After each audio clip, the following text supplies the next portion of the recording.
Well, hello! Gosh, it's been a while. How do we do this again? What is streaming? How do I stream? Looks like chat is taking care of that for me. Welcome in, everyone. Hope everyone's having a good day. My name is Pixelrus. Welcome to your Thursday Minecraft live stream. Returning after a long absence. We are here. We are streaming. We are very, very tired. So, yeah, excuse me if I look... I don't know. I probably look exactly the same to you guys, but I feel sloppier than usual. Yeah, here we are. We're back in the UK. Lots of people to thank in the chat already, so let's quickly run through this while the hype train is still going.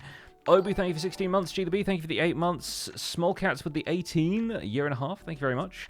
Cosmic Dancer, thank you for the 58 months. Archeo Plays, welcome in. Thank you for the raid. Lovely to see you. Hope you're enjoying the fact that archaeology is coming to 1.20. I presume that's what you might have been doing on stream, but early days, I think, for archaeology. Very excited for it, though. Freebie, thank you for the 2 months of Prime. Nightingale with the 3 months. Pixies Emma with the 3 months as well. A lot of 3-month resubs. Foofy32 with the 3 months as well. Casville, thank you for the 8 months. Honey Toast with the year and a half. Wailing Emu with the 19 months of Prime. McWeezus with the 4 months. Sandwich with the 28. Rising Moonfire, thank you for 6 months. Elkaneo Cosmico with the 3-year resub. Really appreciate the 3 years. Oh my goodness. Zapbob with a 2-year resub. And Ginger with the 4 years. Back to back. Anniversaries. You love to see them.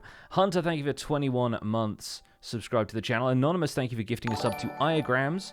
Anathra, thank you for the 4 months. Peregrine, thank you for 20. Teeny Bit with the 12 months. Everyone spam the word nerd in the chat. If you haven't already, welcome to the Nerd Herd. Teeny Bit, thank you so much. And Rafe, thank you so much for the 3 months in a row. That is 12 months total, the full year. Double nerd back to back. CP Lime, thank you for the 3 months. Sebastian with the 6. Shadow Falling with the 23 months. Gingeru gifting a sub. Sylvan Feather with the 12 months. Arian with the 12-month resub. Thank you so much for the nerd resub. Keep those nerds spams coming in the chat. Dragwolf, thank you for the 16 months.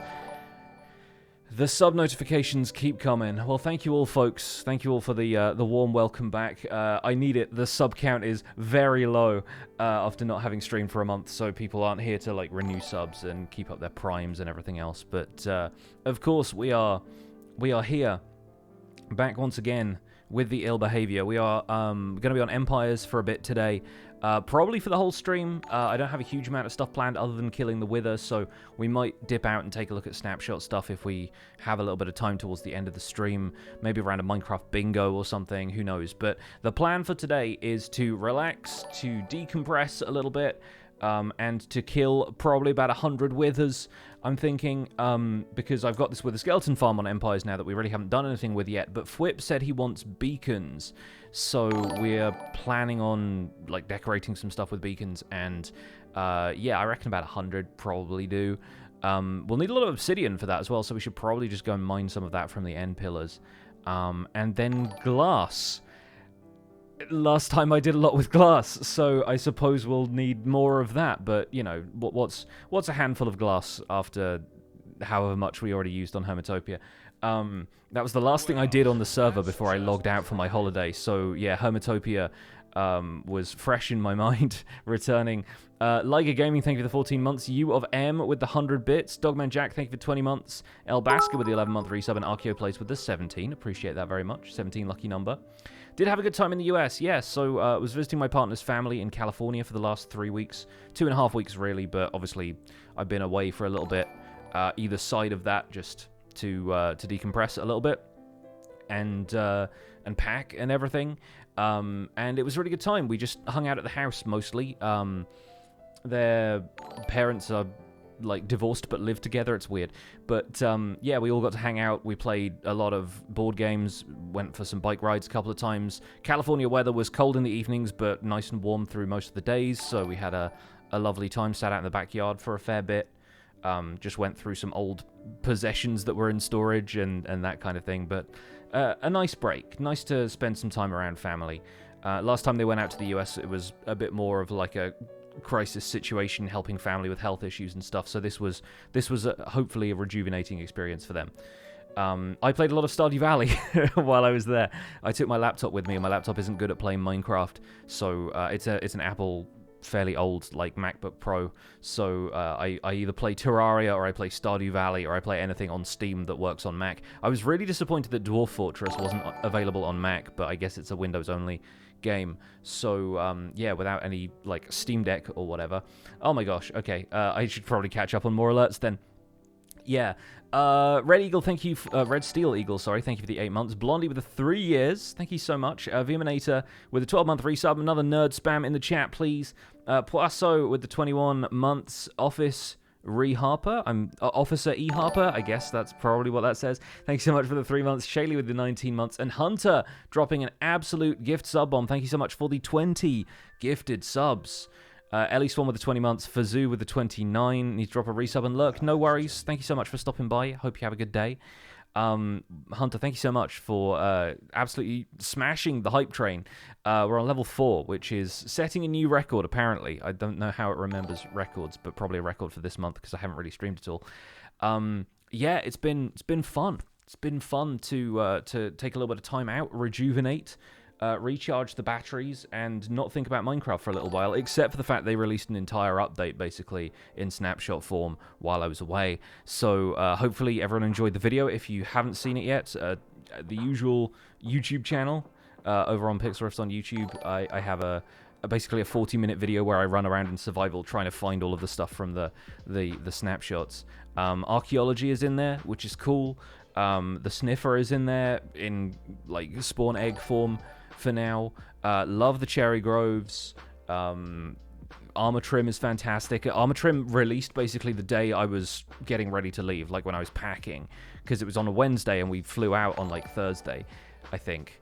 Either way, they announced it and then released it in short order, and I didn't have time to play around with it before I went. I didn't even make a short about it. So, yeah, I was considering just recording like an instant video and uploading it raw or something, but I just went, no, let's not worry about that. Hadn't seen anything in the new snapshot since the video. Until the video, it all looks so good. It's fun. It's just cool having new stuff in Minecraft. It always is. Alpen, Burt Potato, thank you so much for the resubs. Commissar, thank you for the resubs. 17 months. Artie with a 3-month resub as well. Thank you very, very much, folks. Did I find anything about bees in the cherry trees yet? I don't know. Is there a special thing going on there? 40 minutes is short when it's your video. I mean, it's long by most people's standards on YouTube, unless you're a streamer. Anyway, speaking of streaming, let's actually get into Empires and play. Because there's nobody else online as far as I know. Yeah, it does just seem to be me. Yeah, I logged in. I'm really glad I logged in a little bit ahead of stream today, because is the sun coming up? Is it going down? Where's the... Oh, it's okay. It's over there. Yeah, I logged in, and I didn't realize that last time I loaded up the Empire's instance, I disabled a bunch of the mods so that I could get a screenshot of Hermitopia without all the connected glass and stuff. And I logged in, and Winchester was just like a weird glitched out horse texture, and I was like, what has gone on? Like, something has broken in my absence. Nope, turns out it was just me forgetting that I disabled half of the mods, which are all like cosmetic mods, but they all work together in unison, and if they aren't running, then everything looks horrendous, let me tell you. So it's fun. Lord Jake Ryan, thank you for the 30 months. Dogman Jack gifting 5 subs. We're almost at level 5 on the hype train, at which point the hype train hat has to go on, I guess. Salient, thank you for the 16 months. Void Mirror with the 8 months, and Sylvan Feather with 200 bits, taking us over the line for the hype train hat. Ladies and gentlemen, I'm your conductor, Pixel Riffs. Welcome to your hype train service, rolling into level 5 right now. Thank you so much for jumping on board. Tickets, as usual, are a sub, a gift sub, a resub, or 100 bits or more. Thank you so much for sticking around. And there's probably some new hype train emotes since last time I was streaming, so who knows, maybe we'll get some new emotes rolling into the chat as well. Commissar, thank you for gifting that sub. May Bonix, thank you for the 7 months. Artie with 100 bits. Pudge, Tiny Spoon Huntress, Magoo, thank you so much for the resubs, all of y'all. I feel like I'll be thanking people for half of the stream and I won't even get to talk about stuff, but like I said, it's just going to be a nice chill one today. So I need to get hold of some soul sand, first of all. I should have some soul sand over in the catacombs somewhere, but I'm thinking we should probably go to the nether and gather some soul sand. And I do have a lot of wither skeleton skulls, although okay, we have plenty. That should be more than enough, really. we need to find what I've done with the skulls. Because I should have some over at the Wither Skeleton farm. But in the meantime, I think there are probably some laying around. Like, yeah, I saw some in here earlier, and now it's just a matter of, like, finding which shulker box I've left the rest of them in. That's backup gear. It's not that. Preservation kit. They're not in gunpowder, are they? No, same sort of color, but same thing. Like, all of these are the shulker boxes I was using to get glass to Hermitopia, so those are all empty. That's more gunpowder. It's not in redstone. Castle Lioness, thank you for gifting that sub to Lost Decoy Fan. Very generous of you. Froglight box. Oh, they're in the Froglight box. Okay, sure. Right, I knew I'd seen them recently, and I think it was because I'd gotten a Froglight out to trade with the Wandering Trader. So, yeah, we have... Yeah, we have like 74 withers that we can kill basically right away. Let's start with that. We're probably just going to go to the end and cheese them, so we'll get lots of like repetitive sounds going on. But presuming the end portal is not compromised in some way, I should be able to cheese them over there. Maybe we'll do a couple differently. Maybe we'll fight a couple of them just like in caves or something. But for now, at least, we're good. Jubilant Poet, thank you for the 3 months. Crazy Lady, thank you for the 6 months. Very generous of you both. Thank you very, very much. So I'm not sure what else has happened on Empires. Like, I don't know if there's anything I really need to catch up on in the meantime, but I think everyone's had a bit of a break over January. Everyone needed to recharge their batteries after the Hermitcraft crossover. Don't know why I'm walking this one. I could fly, but here you go. Casually take out 70 withers. Yeah, I mean, we're just going to cheese them for the moment, at least.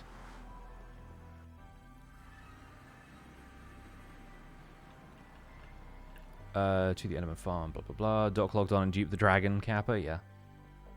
Sounds like something he would do, to be fair. I feel like, I really wish Doc had had a bit more time on this server. Like, it felt like he had some fun plans, and then they never really came to fruition. I guess we also have, like, huge amounts of skulk around here, which is entirely unhelpful, but there you go. Let's get rid of some of these. To be honest, we could just summon the Wither and let them suffocate. So, like, killing the Wither has not really been a huge problem. It was, and these snow golems were part of my Wither Rose farming setup for a while. I think Fwip said he was working on a Wither Rose farm at some stage. But yeah, like, subsequently killing the Wither has led to a lot of skulk spread around here. So we could go looking for skulk catalysts, but that's something I don't really want to deal with right now. On the other hand, this place does look like a giant mess. I don't know. Let's break down this layer. I presume that's the catalyst. Yeah, okay. Yeah, let's do that first.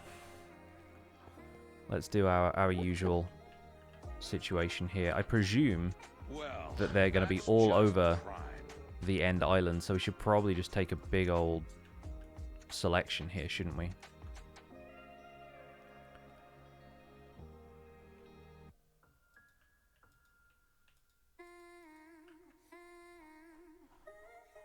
There's probably some on, like, the very edges of some of this.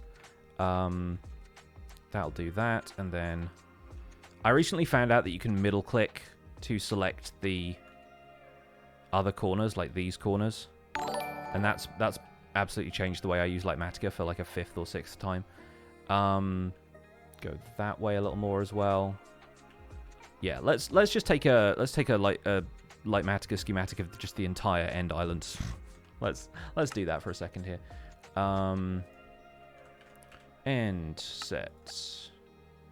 Analyze area. Yep, there are 136 skull catalysts here. Good, good. Glad to see that. And let's save that to Skulk Cleanup End Island.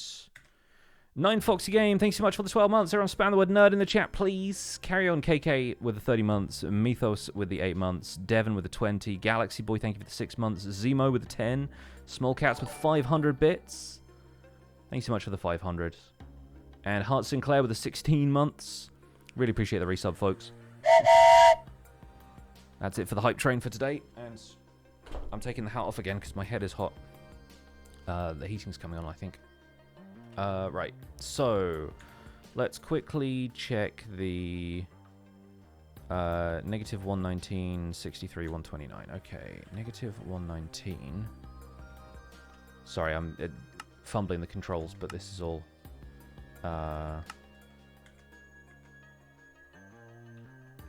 hilarious and incredible. Negative 119. What did that say? 129. 129. Okay, that's entirely the wrong place. Okay, so it's doing it from the opposite corner. Anyway, our layer mode is on all below, so I guess we can...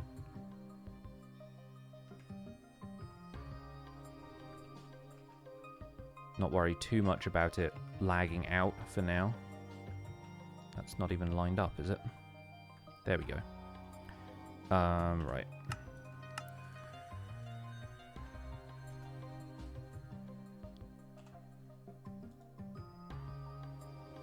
So the Z is off. That's closer. C-Dubs, thank you for the 18 months. 1.5 years, once again. Thank you very, very much. Okay, that's better.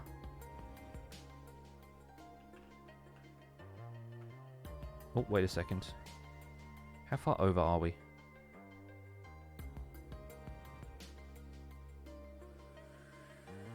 There we go, okay. That was weird. Why is the box not lining up with... Oh, I think I probably moved it, didn't I? I probably moved it around when I scrolled the tool. Never mind. Right.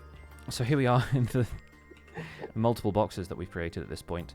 Let's go to edit schematic. Let's... Oh, it's not inside the boundary, is it? Hang on.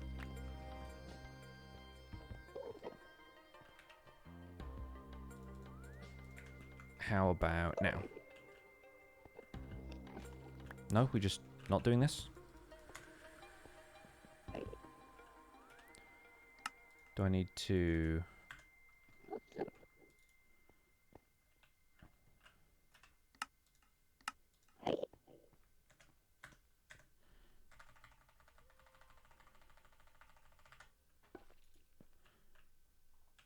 Okay, so it knows that's there. Good. There we go. Okay, cool. So the height wasn't right.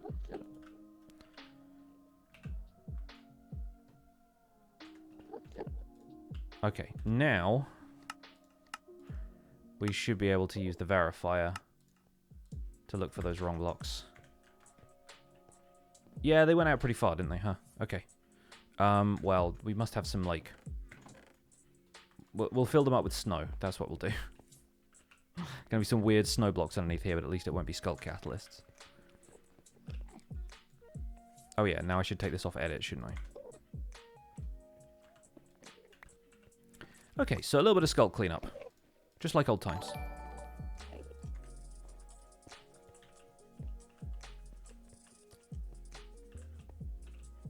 Did Cub put them there too? Yeah, he's done the nether as well. It's just none of us go to the nether, so it doesn't matter as much. Put the hoe there for a second. That's why I had the hoe on me last time. I think the last thing I did when I logged in, I was actually helping Catherine get rid of them over at Princess Kingdom. Glimmergrove.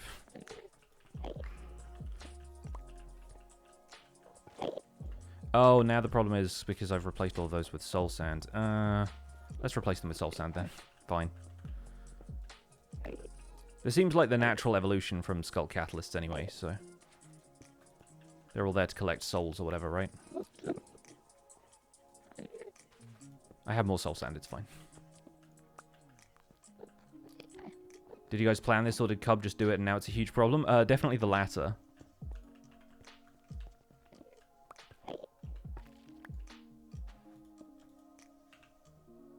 Actually, no, you know what? Let's make it snow, because I need to keep some of the soul sand. It's just going to drop 130 blocks of soul sand on it. Let's do that one more time. Because I have so much snow, and I'm not doing anything with the snow otherwise. So let's replace those with snow instead. Wait, now I have to replace all of the soul sand in the schematic with snow. Getting ahead of myself here. Dang it.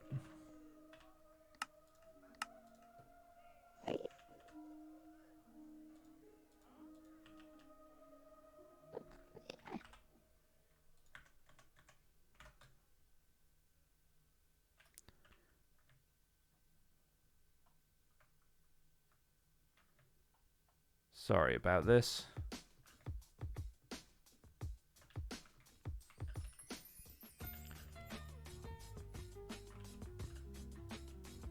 Only be a second.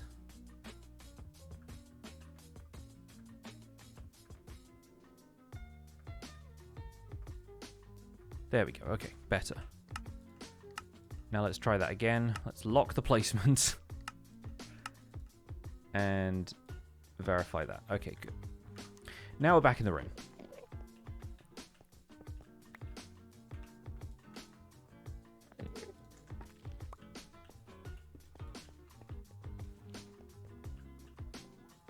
Was Geofizz with that fast in real life? Yeah, uh-huh. If anyone hasn't seen, Archeo Plays did a really neat video on Geofizz and how similar this technique is to real-life archaeological practices. Really cool video.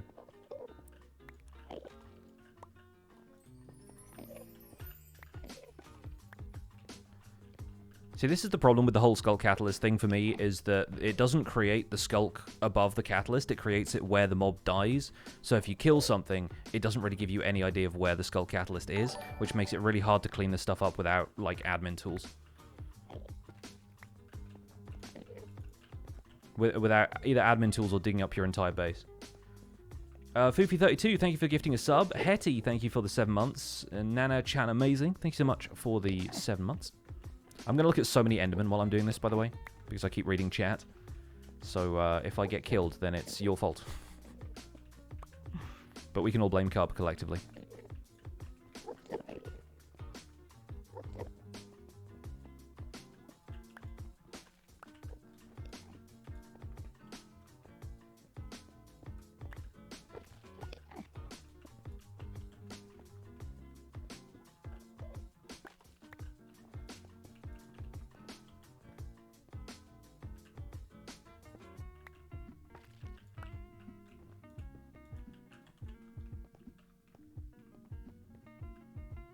Thought Joe had a really good strategy using banners and maps and predicting where Catalyst would be, but even that can only work so well. Yeah. And sometimes they were literally placed, like, diagonally from each other. Like, there was one here, and then you remove that, but then there'd also be one, like, on the block next to that. And so that's where Joe's sort of, like, scrambling would be useful, because you dig up a larger area.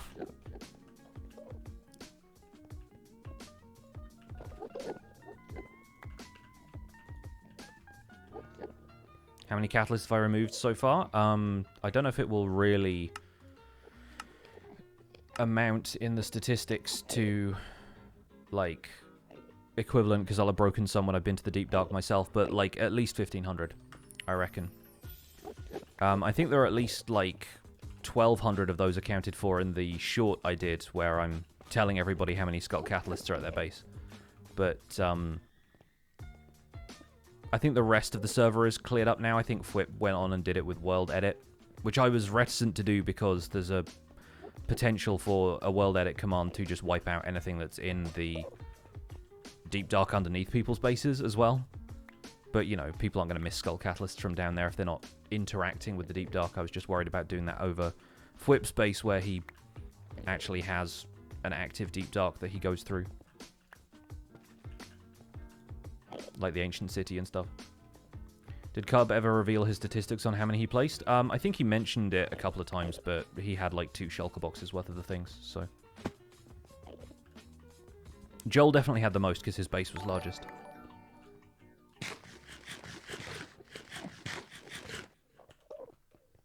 Ravenfire Gaming, thank you for the 13 months. Okay, but little cherry bonsai trees. I know, the sapling is so good. Like, I absolutely love the way the sapling looks for those cherry trees.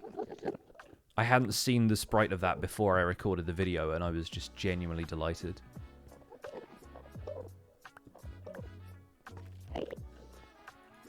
Didn't Jimmy have a ton too? I imagine so, because his base is pretty expansive by now. It's like basically the entire mesa.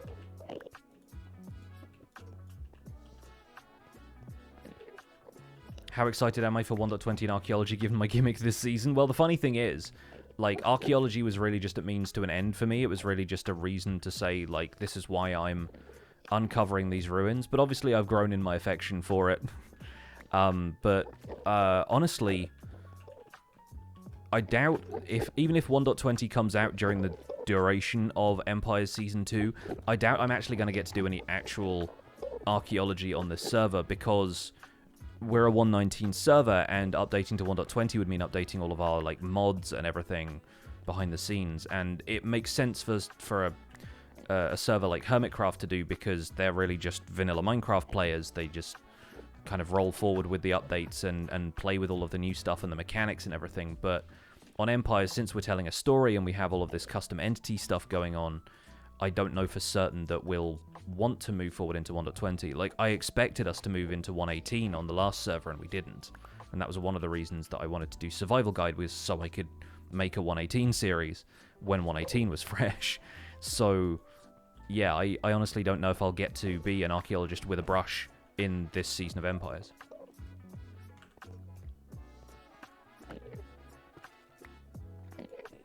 And yeah, who knows where Empire Season 3 will be, you know? I presume we're doing a Season 3. I'm up for it if people want to, but I assume we'll take a break like we did last time. Give everybody time to dream up new ideas. I have a vague idea of what I might want to do for Season 3, but it depends quite heavily on what everyone else wants to do. What am I working on? I'm going to be killing a bunch of withers today, but the first thing I want to do is remove all of the sculk catalysts from the end island, so killing the wither and dropping all that XP doesn't lead to a ton of sculk spreads, and I don't really need to clear them out from around here, but I figure if I'm doing it, I might as well do all of them. So yeah, the sculk catalysts need to go. Right now I'm replacing them all with snow, because I have a ton of snow from where I was farming wither roses using snow golems, using ENX04's easy with a skeleton, with a rose farm.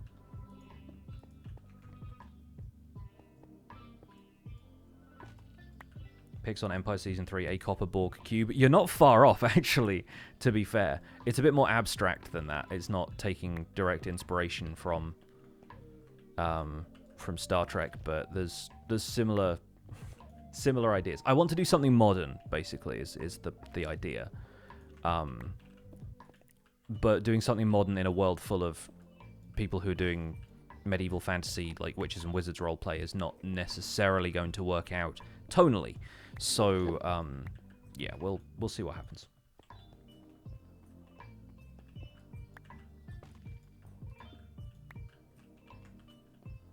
Didn't realize there was skulk in the end. There's skulk everywhere. Or there was. I think it's mostly gone from the overworld now. There might be still some around, like, spawn areas and stuff. Sci-fi meets fantasy, like in the book sections. Yeah, the sci-fi and fantasy, like the genre fiction section, which I used to shelve back when I worked at Waterstones.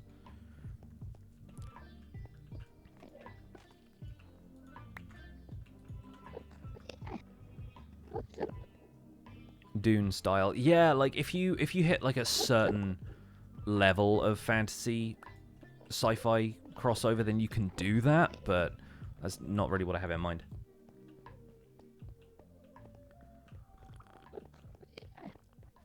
The Hermitopia Museum site is still flooded with the stuff. Yes, like I don't think I didn't remove anything from around there. I don't think Fwip did either. Is the end also full of skulk? Yes.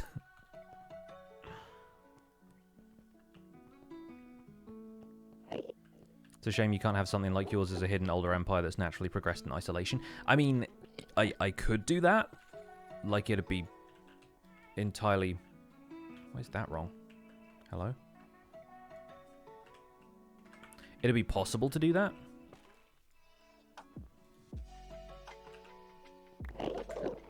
Oh, wow, okay. There was just like a major lag spike for some reason. That's worrying.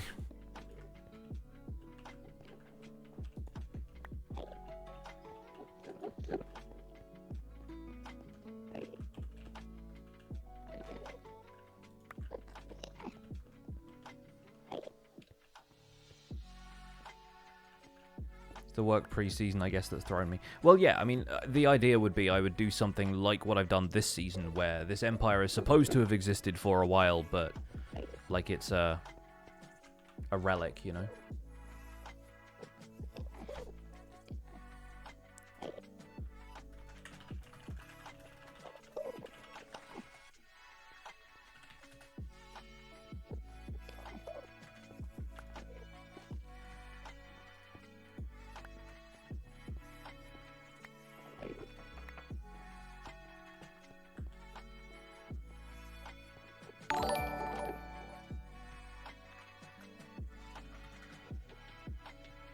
Chillness Villain, thank you for the 12-month resubber and spam the word nerd in the chat, please. Aerodymia, thank you for the 16 months as well. Well, that's just prime.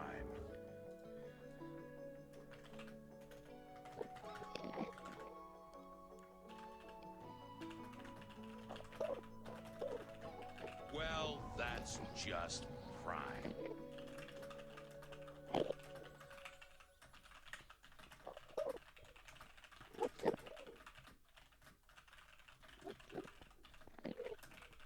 Sorry, 2 seconds.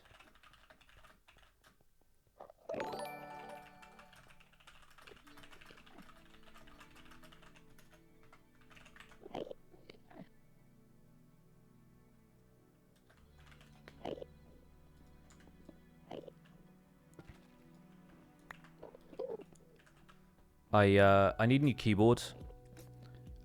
Because this one is kind of on its last legs. I've been talking in the previous handful of streams about my my keyboard issues. The escape key acts up, the backspace key either doesn't input at all or double inputs, and any attempts I've made to fix it at this point have proved kind of fruitless. So I ordered a keyboard from Extrafy, and now Keralis is at me in Discord being like, hey, why why didn't you tell me so I could send you a fancy one like I did with everyone else? And I'm like, my dude, you don't have to do that. He's a sweet man. He's a very, very sweet man. But, yeah, to be honest, I just wanted something to, like, fill in the gap between now and me getting a custom keyboard in, like, 6 months' time. I have some parts on order already, and so I feel bad if he, like... There's one of the steps up. I'm like, why? Yeah, I'd feel bad if he sent me something custom and then I just wasn't using it after 6 months.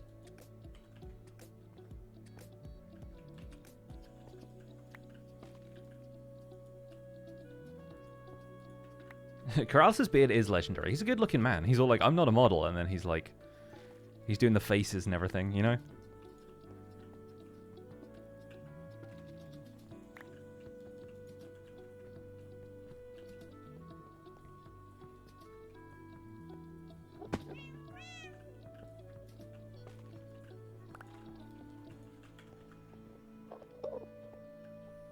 The month of faulty gear, had a major Arctic snap and my heating shut off for 2 days. Oh no! Came back to work and both your monitors had died. Oh, that's so rough. Yeah, I know some electronic stuff just doesn't do well in lower temperatures. And that's really unfortunate. I'm sorry to hear that, Proceratops. Hope it got fixed, like, quickly and easily. Not sure if that's anything you can do if, like, gear is under warranty or if it's not covered, but that's really rough.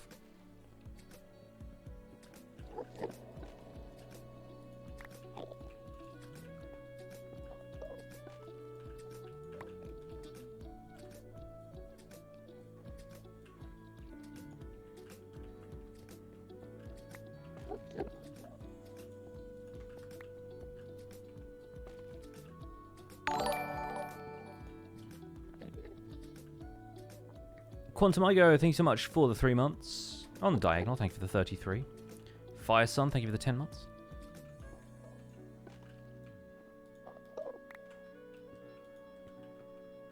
Keralis looks nothing like he sounds. I would honestly love to see Keralis doing like vlogs or whatever, just to hear that voice come out of his face. It's a good face. The Enderman was floating when I broke the block. Yeah, no, sometimes they'll be like... You know how, like, as a player... Oh, hang on. Need to rebind that key. Some of my keybinds are just... Oh, probably because I re-enabled Iris. That'd be it. Yeah, ignore that one. Because that's the key I use to go in third person. But, like, the way... Like, when you're standing over on a block, if you're holding shift like this, you're kind of floating, right? That's kind of what the Enderman was doing right there.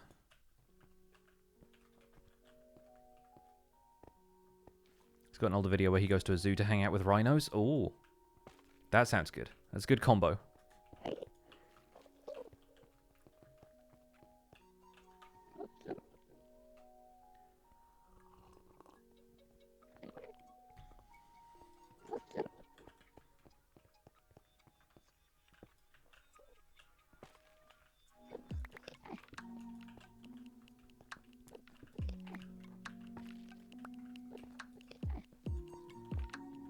Rhinos, not ravagers.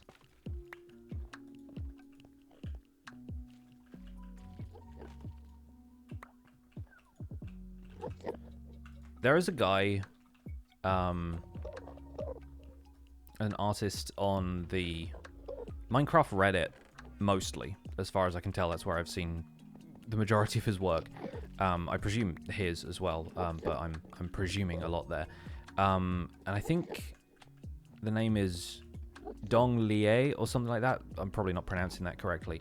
But they've been doing like manga style comics about certain aspects of Minecraft, like the Warden and the Wither, and most recently Evokers.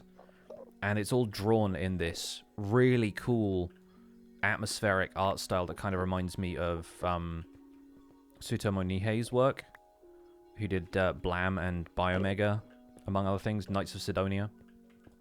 And they're so cool. Like, it's absolutely my cup of tea lore-wise. So if you haven't seen those, I forget what they're all called, but there was one recently, and they've got like names like Tides of War and things like that. And yeah, there's just some really neat. Like, I don't even know what's going on here at this point. Some really neat comics. I highly recommend checking them out.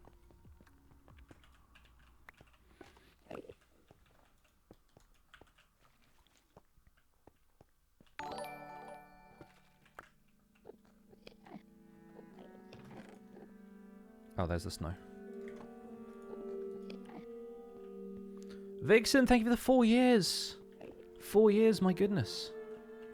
Oh, there's some, like, under the bedrock here as well.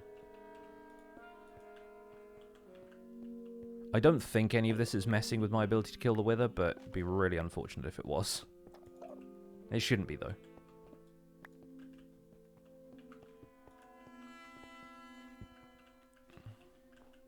Like, naturally, there's one here.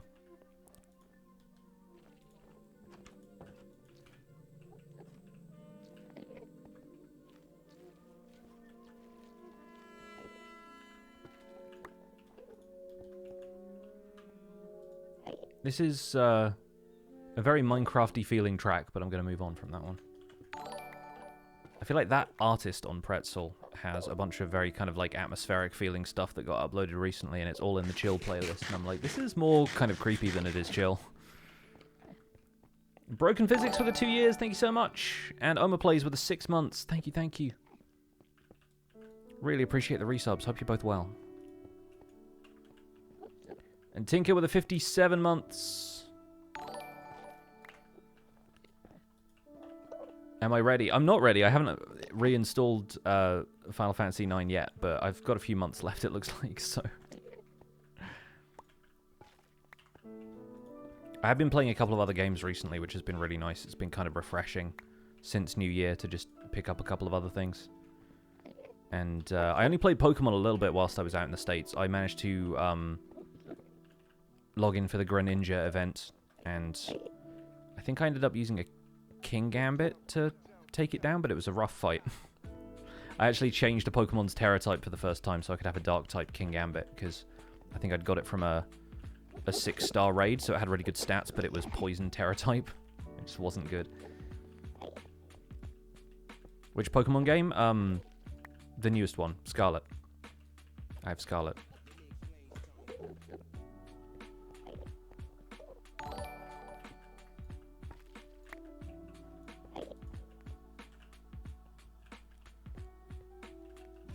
Certainly prepared something for the 60 months you're not prepared for it. Oh my goodness. I was not expecting other people to prepare for this.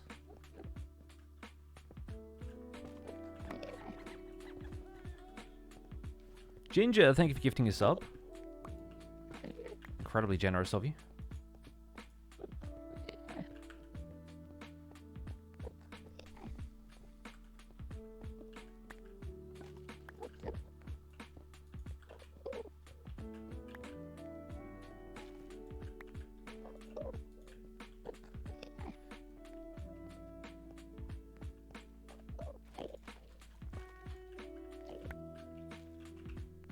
Alright, we're out of snow blocks. Let's grab a handful more, but we really don't have much left to clean up here, which is good, because I want to get back to what I was supposed to be doing.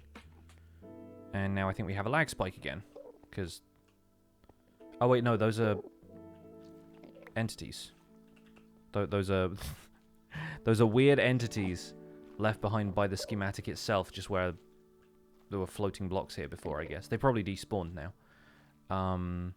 Is it just these 4 left? It looks like that's the case. Not to worry. Yeah, that lag spike earlier just has me like a little wary of visual oddities like that, but no, that's just like Matica being a thing. Like if I went to ignore entities in the options, that would just disappear them all.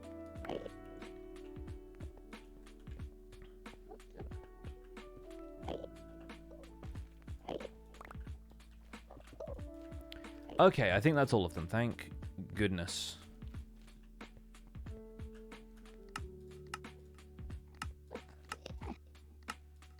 Unlock. There we go.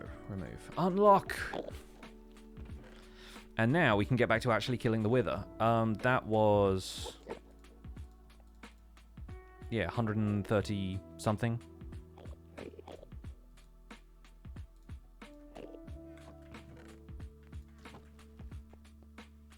But now we should be fine. Probably want to turn hostile creature sounds down. And we might just want to kill these snow golems ourselves because I need to be able to see where the obsidian is. There we go.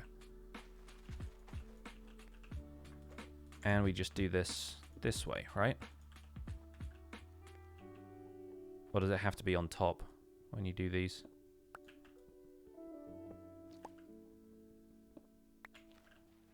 It might just be that there's snow layers here, and that's... yeah, it needs like an empty 3x3. There we go.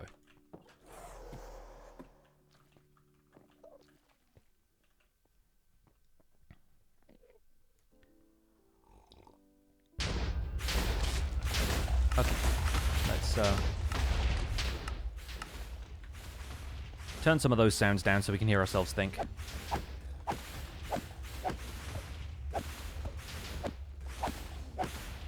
And at this height, the projectiles should all be impacting the bedrock and not going through the portal to spawn, which is sometimes what happens. I think that's happened once or twice. Right, so we're going to create a stack of nether stars right here. I want to reconfigure this so I can just run away down a tunnel and then come back instead of having to climb that ladder every time. Is this for multiple beacons? Yeah, the plan is just to get a bunch of beacons that we can decorate with at spawn. Fwhip has an idea for the spawn area, which I think we're going to follow through with, but he wants a bunch of beacons for that.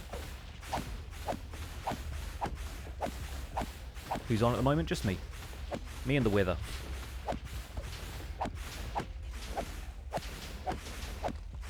Yeah, things have been fairly quiet over the last little while. People have logged in and made videos. There goes 469 levels. But yeah, I think it's just going to be me today. Ollie might be on later, I think, but I think he's got other stuff to do. Episodes to edit, that kind of thing. He's a busy man.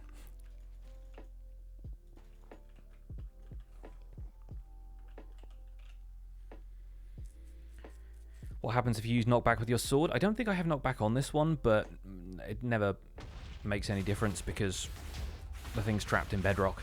Like, stuff's trapped in bedrock, it really can't move. Except vertically, and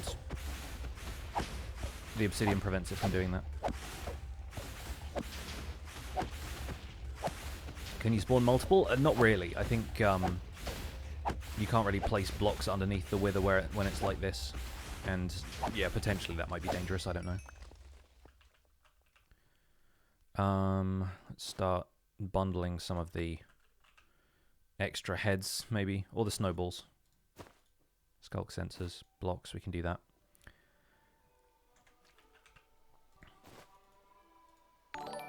Oh, that's like a flying with his head or something. These are all like the custom player heads, so they're actually kind of different from the ones we're using to summon the wither. I just need to keep them separate. Wish fighting the wither on bedrock was this easy? Yeah. I believe there are some ways you can cheese it on bedrock, but it's got that second phase that's potentially more deadly.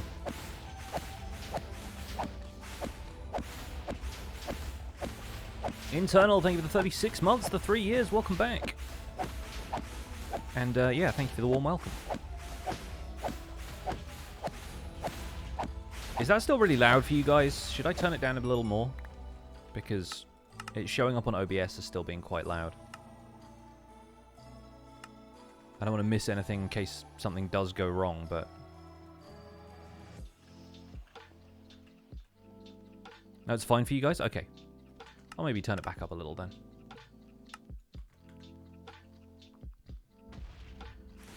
Used to be able to trap it in the end portal, but not anymore, just gateways? Yeah. Well, you can do that, I guess. First bedrock with a fight nearly tore up underground through my base. Problematic fight. Yeah, it's not just the dash thing that's the problem, because I find it more annoying, if anything, on Java Edition, when the wither is just like constantly hovering above and behind you, and it's really difficult to run away from it and still hit it. Like, the wither on bedrock doesn't behave like that, but it's the fact that its projectiles ignored armor enchantments for so long, which meant you basically were fighting it with unenchanted armor, effectively. And then the fact that it leaves blocks everywhere, so it either lags out your client, or your inventory just ends up super full of blocks.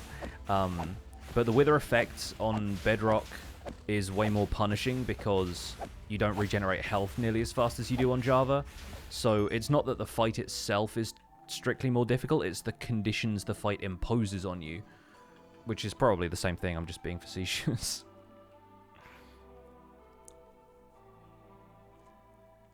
But yeah, I fought the wither for my all achievements guide back on Survival Guide 1, back when there were also fewer achievements for Bedrock Edition, I think. But yeah, that was the roughest wither fight I've ever done. Yeah, the wither in Bedrock does have more HP, I think, on harder difficulties.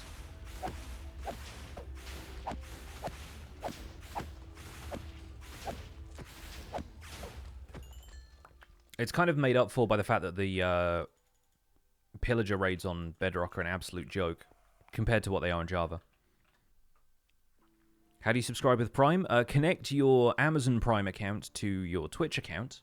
There should be a way to do that in either the settings on Twitch or the settings on Amazon. And then you should be able to Prime sub the same way you subscribe to somebody, I believe. Like a little button appears. Java needs parity for the wither. Honestly, I would welcome that if you kept health regeneration the same.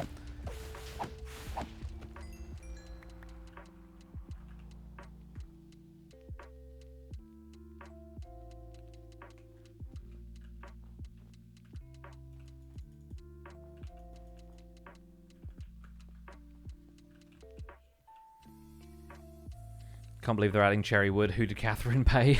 Yeah. No, there's definitely some people very excited about that. Myself included. I don't think I'm going to plan on building houses that way necessarily, because it's not my aesthetic, but I can imagine using cherry wood for a whole variety of other things. Like, the strip log is beautiful. And I expect just having another wood color in the palette is going to be a really nice way to do a variety of things. Is the fact that it's not just like a log and a plank, it's also all of the extra stuff. It's like hanging signs and fence gates and buttons, and the trap door is really nice. Like, you can do some lovely windows and shutters and stuff with it, even if you're not building your entire house out of pink material.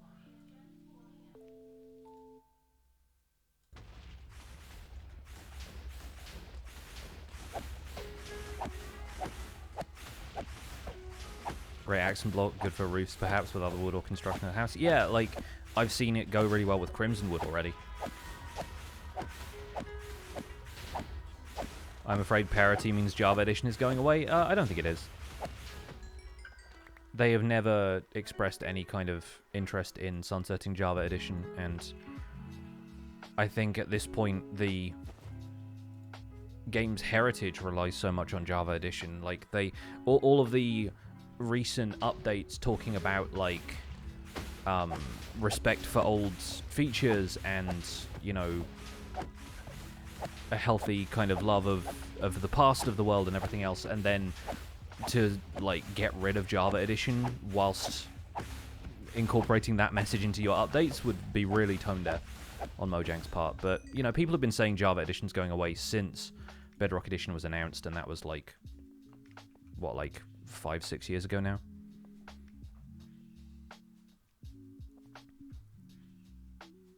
And you have a lot of developers on Mojang staff who are obviously talented coders and could work in different programming languages, but they've hired a lot of people who are very good at coding Java. And to then say, okay, you now have to pivot to Bedrock Edition codebase or you don't work here anymore is kind of rough. I mean, they could move into other positions. They could be, like, designers more so than coders, but still, like, it doesn't seem likely from a business perspective that that's something Mojang would want to do.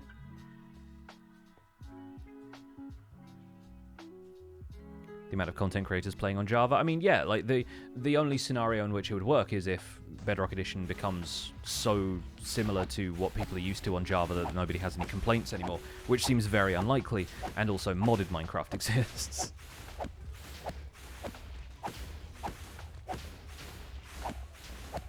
Like, in order to remove everyone's interest in Java, you have to create a version of Minecraft that everybody is happy with, because people on Java mod out stuff that they aren't happy with, or they, you know, they mod in stuff that they would be happier with, like all of the quality of life stuff. See you later, Blast Jordan. Have a good one. They could start to combine them, but that would take pretty much forever. I mean, yeah, there's already server hosts, like, there's a server setup called Geyser, which allows Bedrock players to play on a Java server. I think that's how it works. So having the two versions communicate is not a super difficult task. You can bodge stuff together. It's more about, like, which decisions that were made by each version do you ultimately settle on. I don't think anyone will ever be happy with Redstone from one version or the other if they're already used to Redstone from Bedrock. They don't find Java Redstone intuitive, and vice versa. Can you still do resource packs in Bedrock like vanilla tweaks? You can do resource packs, yeah. A lot of it is done through the Minecraft Marketplace, but on PC at least you can download free resource packs and maps made by the community. Obviously that's harder on console, because a lot of that stuff has to be curated through console stores, and that's a different can of worms entirely. But as far as data packs and stuff goes, a lot of that stuff is mirrored through add-ons, but there's different specialisms for both. Like, you can't do as much with add-ons as you can on data packs for certain things, and vice versa.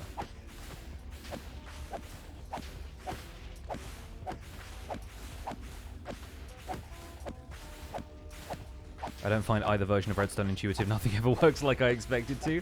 Yeah, I mean, it's more about learned behaviors, I suppose, than it is about intuition in that sense. Java Play Hero, I want Bedrock FPS. Exactly, yeah. We want Bedrock FPS with none of the mechanics. Want Bedrock FPS, but still but still quasi-connectivity, please.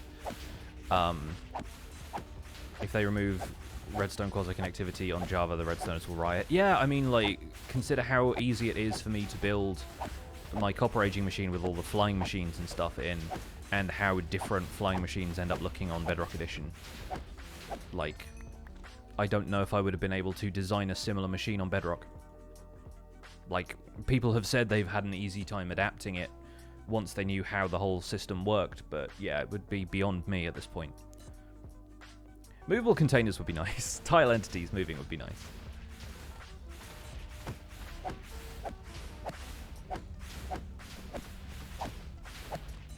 What, Bedrock flower spreading on Java? That's another thing. Like, there's definitely some quality of life stuff that's good. I like the fact that we've now got jukebox interaction with hoppers from Bedrock Edition. That's wonderful. Leads interacting with boats would be another thing that I think is great on Bedrock and doesn't work at all on Java.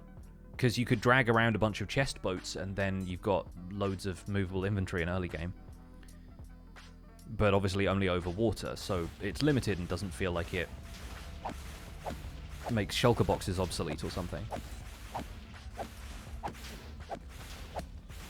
I like playing lights, placing lights under slabs and stairs in our ways to cave without a beacon. Oh, is that like the distance that you're breaking blocks at has something to do with that, right? Like it's slightly faster if you're slightly further away. People kept trying to tell me when I started Survival Guide Season 2 that you could do that on Java Edition, and I was like, nah, I've played this game too long, you can't. But yeah, like, placing lights under slabs and stairs used to be a thing on Java Edition, and then it was patched out as, like, this was not how it's intended to work. But I remember lighting an area using slabs and stairs a whole bunch, and now you can put a lamp behind a right way up set of stairs. You can have the light shine out through one corner of that, and that provides some really interesting decorative opportunities for lighting that's still fairly subtle. But it's not like you can just put lights underneath a non-solid block and they still shine through at full brightness. Like, it doesn't work the same way if it's got a solid face. This wither fighting hack is unintentional behavior, right? Do you think it should get patched? I mean, yes and no. Like, the ways of patching it are basically like you'd have to change the way the wither spawned for it to not get trapped in bedrock, because the other solutions are like the wither somehow being able to break or pass through bedrock, which creates a lot of other problems. So this is one of those ones that stayed through multiple patches because I think the solution is more trouble than it's worth. They have to change the way the wither spawns in, like the position of it, and then players would just find another way to manipulate that, I think. How do I have that many skulls from the farm? Yeah, so when the hermits arrived on Empires, I started a big wither skeleton farm, and it's 3 Nether Fortress crossroads, all like with 2 platforms of wither roses, baiting wither skeletons in with piglins. It works superbly well, even though there's some parts of it that I would definitely build differently now. It's quite good, and yeah, as far as skulls, I can get 3 stacks in an hour, I think, probably. What are my opinions on duping, TNT and end portal based? I've done a lot of TNT duping, and I think it's good considering we don't have movable dispensers. Like, it makes stuff like the perimeters and World Eater kind of stuff possible. It makes clearing large sections of the nether for huge projects possible. I think that stuff is great. If we didn't have TNT duping anymore, because yes, I recognize it's pretty broken as a glitch, but it has very specific parameters under which it can operate, and I'm okay with that. Like, we need something to replace it, I think, because some of the big projects that have really been landmarks of Minecraft SMP recently for me have been driven by stuff like that. But as far as end portal duping stuff, I've never really taken to that with, like, gravity block duping, because that, like, the argument that I see a lot of people use for TNT duping is that you're not getting an item out of it. Like, you're not getting a usable block out of it. You're getting primed TNT, so it's going to explode within 4 seconds of it being generated anyway. Like, that's seems a little bit fairer than just being able to generate infinite blocks. But I would love to have renewable sand in the game. So I recognize it's a double-edged sword.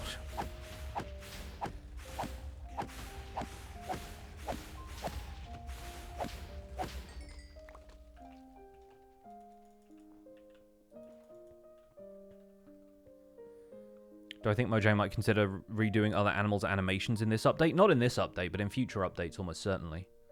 Considering that there is now a perceived disparity between the way the sniffer and the frog and some of the newer mobs look and old-fashioned sheep and cows. Like, people are saying that they should nerf the sniffer's animation and texture. I think they should upgrade everything else. But then that's obviously a labor of love, and it's a long period of time, and just to get Minecraft's art style unified in a texture update took a very long time and a lot of community feedback.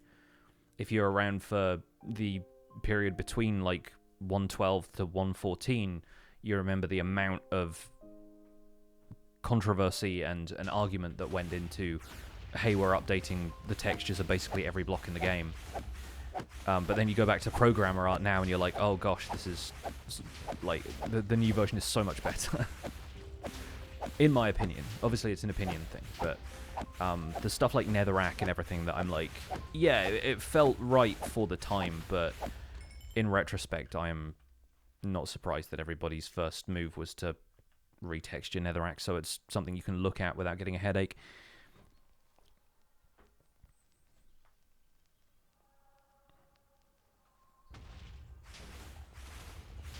Old Netherrack is gross, yeah. And I find that old Netherrack just wouldn't work with the nether textures we have now. Like, you've got to have new Netherrack before you can have the nether update, really.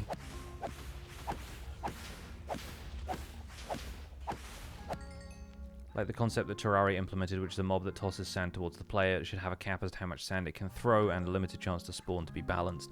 Yeah, my thought was having like a giant sandworm style boss, like a Dune Shai Halud's kind of boss that we would fight, and when it dies its entire body turns into sand, so you have to do a pretty hectic boss fight in order to take the thing down, but then when it dies it leaves you like a few stacks of sand, rinse and repeat.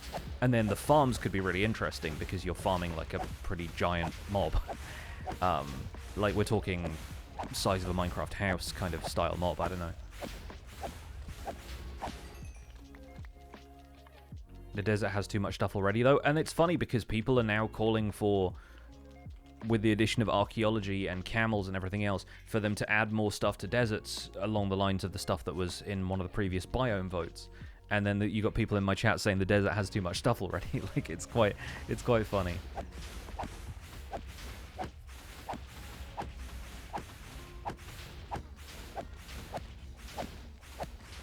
Maybe Badlands. Honestly, I'd settle for renewable red sand. That'd be a really interesting one because it's already hard enough to use red sandstone, but if we got renewable sand and it was red sand, that'd be really interesting.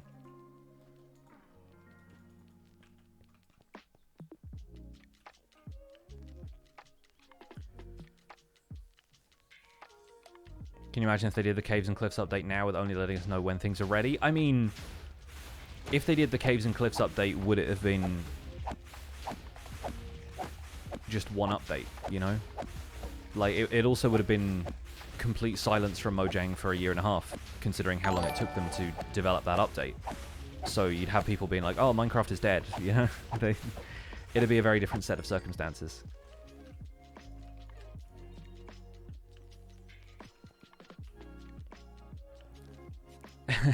Hey Bruno, what's up? I said we'd probably fight a couple of these legit, but I'm more grinding for nether stars than I am fighting withers, really. I also wanted a really relaxing stream for my first stream back, so... What's been my favorite update so far? My usual answer is the latest one, because it has all of the stuff that the previous updates had. Honestly, I really like 118. I think 118 changing terrain was one of the smartest things Mojang has done for a long time, because every world feels fresh and new again. Like, I can't imagine going back to old Minecraft landscape now. Everything just felt so samey, and like I've not felt tired of new terrain since we've had it. Obviously, it's still relatively new, considering that the only thing that had happened to terrain generation prior to that was just new biomes being added since, I don't know when, 1.0 or whatever. 1.4, I think, was the update that changed the world. The one that, you know, changed a little bit about terrain gen.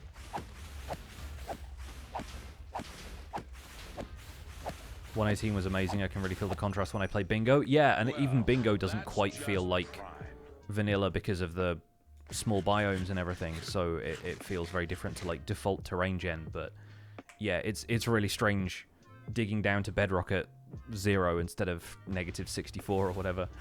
Like, even that stuff is just completely changed now. Lion Guru, Laura, Wilburwoods, Emerix, thank you so much for the resubs. 1.4 was when the sky rose 128 blocks. Yeah, update that changed the world, I think was what it was called.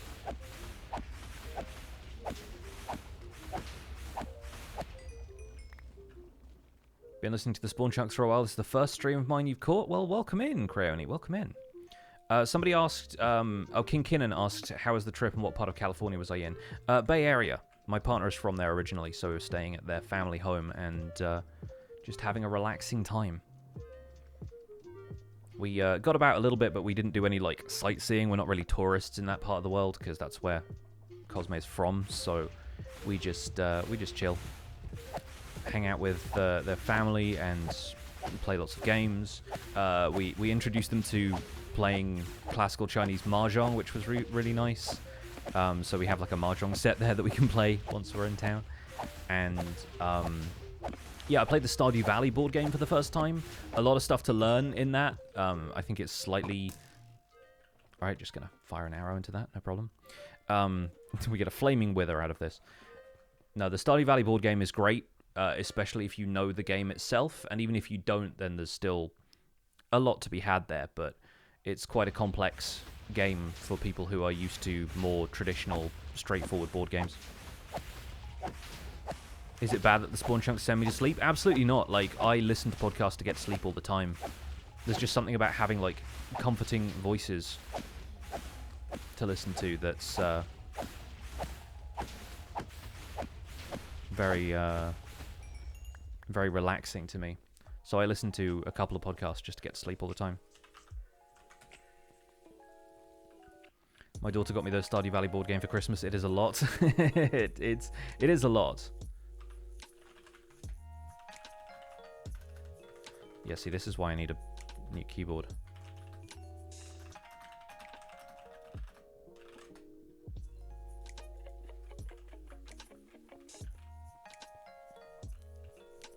But yeah, my Extrafly keyboard should be arriving like tomorrow, so it's getting here pretty fast. I don't know how much I'll be doing tomorrow.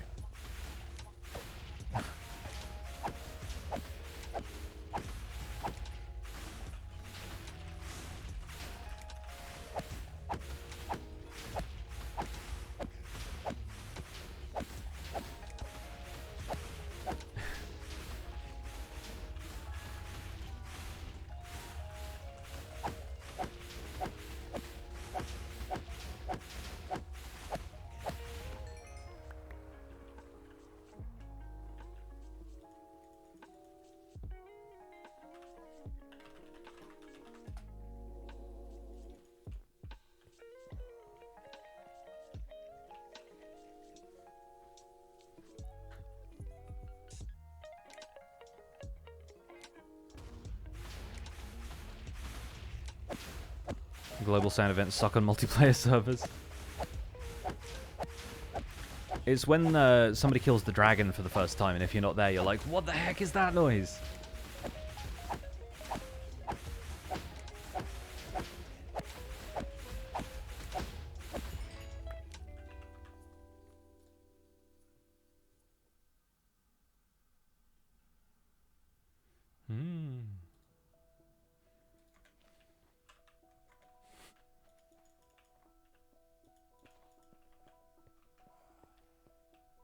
The dragon death sound is global, yeah. Which is something you don't really realize, because a lot of the time, players just do the dragon fight. I think it may just be the first dragon fight as well.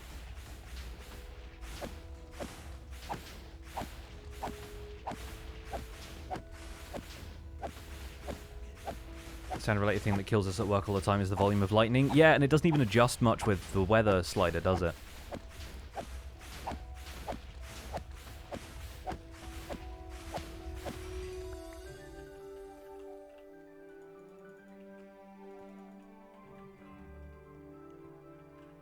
This is a fun piece of music to be killing the wither over and over again, too. Any other sounds that are global? I think it's just lightning in the overworld, the dragon dying, and summoning the wither.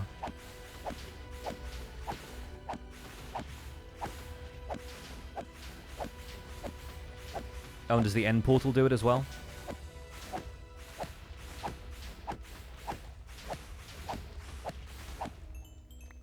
It's hard-coded, so we can't adjust it through DevTools. Can you not even, like, data pack it? Because I know some people do that with, like, the standard nether portals and stuff. Vanilla Tweaks has that, but if it's genuinely hard-coded, then that's rough.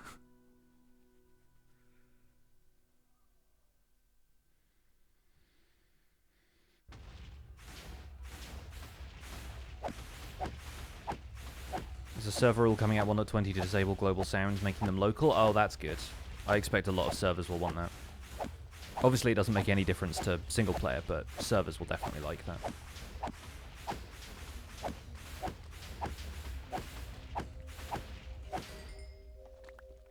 Oh, if it's all Bedrock stuff? Yeah, that's fair.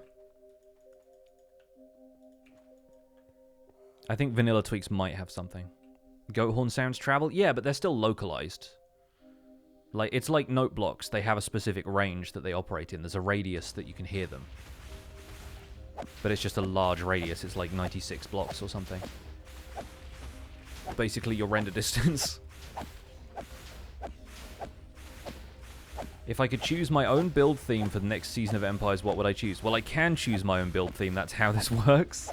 And I've talked about it already, but only a little bit, because I don't want to, like, promise anything now and then people will be like, hey, why didn't you do this that you said you were going to do? Because sometimes my plans change. It really depends what everybody else wants to do on the next season of Empires, but I do want to build something a bit more modern.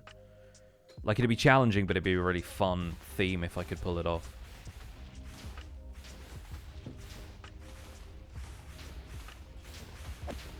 The most startling sound is tool breaking. Imagine if tool breaking was global.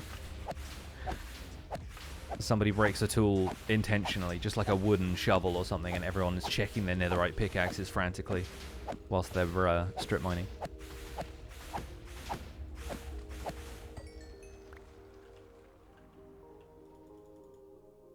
I really hope Ollie didn't want to record anything, because I'm just here going, bong! What do I think of Mumbo's reaction to David? I thought it was great. Like, it's always really neat to see, A, people who understand Redstone trying to figure out what big contraptions like that do, and then, like, to have Mumbo be impressed by something I've done is genuinely a delight.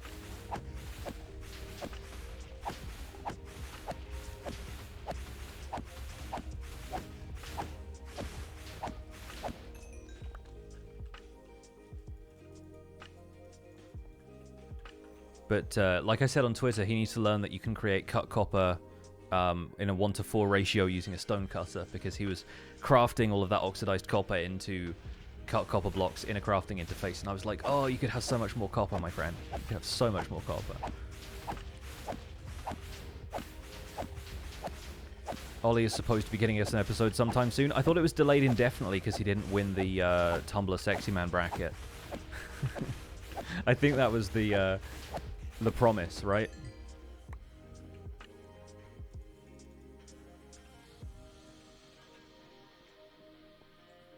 The Tumblr what? Hunter, that's...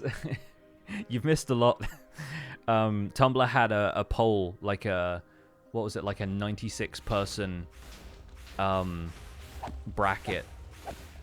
Basically like a March Madness style thing, but for which of the nominated Minecraft YouTubers was the best Tumblr Sexy Man. I was in America at the time, and so being in the home of democracy, I felt it was unfair for me to impact the democratic process by talking about it. But now I'm back in the UK, this lawless land of you know, freeloaders and anarchists, I can actually talk about it. It was very funny. They seem to have basically been the first case of polls initiating large-scale voter fraud on Tumblr, and I'm incredibly proud of them for that.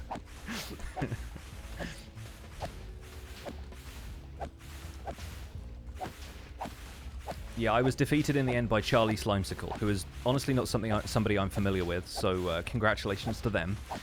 I knew it was probably going to be like an 8-way Hermitcraft popularity contest by the end, but I'm quite pleased Quackity got as far as he did.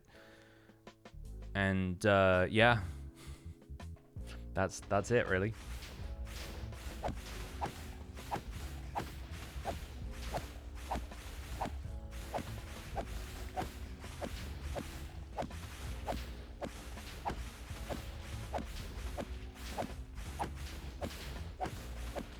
Well, yeah. Yeah, Pride, that is absolutely the joke. Well, that's just prime. You know, shining city on a hill, etc. This great nation. I've heard a lot of American propaganda for the last 3 weeks, so...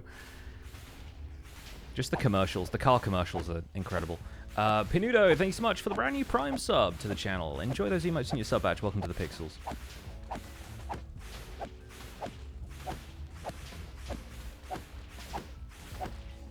Scar versus Technoblade, I know, right?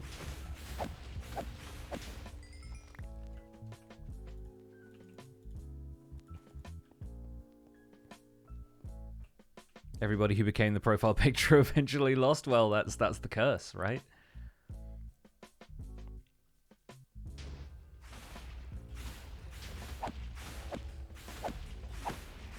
Hope you enjoyed your 3 minutes of show watching dispersed amongst 6 hours of commercials. Watching American football is an experience, let me tell you. Like, I understand American football now to a certain extent. There's a lot that goes into learning it if you're used to either regular, like, soccer, football, or rugby, that you're like, wait, none of this makes sense. But now, having been part of an American family for, like, 10 plus years, I sort of understand American football. And American football as a format seems like the most American part of it to me. Is the fact that everything about it seems designed so that gameplay can stop so they can play commercials. that genuinely seems to be the chief characteristic of American football to me, is when can we put in like a timeout or a change of ends or, you know, possession changing so that we can cut to commercial and play more ads at people. I mean, especially at the Super Bowl, but like... yeah. But like watching the Super Bowl on British TV, because American football has been gaining like something of a presence in the UK. A few of the games of each season have been played at Wembley the last few years. Obviously the pandemic was a weird one. I was throwing everybody for a bit of a loop, but yeah, like they broadcast the Super Bowl on UK networks now, and they don't cut to commercial as frequently if it's on like the BBC or something. So they actually have to fill the spaces where like the offense and defensive teams are changing out with commentary. And watching it in the UK is an entirely different experience. It's very funny. Like, I've seen American folks live tweet it if they're like in the UK for some reason while the Super Bowl is happening, and they're like, this is weird. It's very, very funny.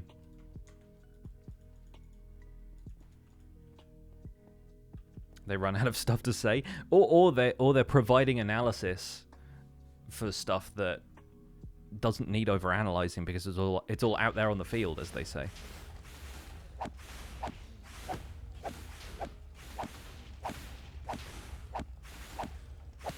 They tried to get interest over here for rugby by making a rugby team of a bunch of American footballers and put them up against the All Blacks. Wow, that's an experience right there.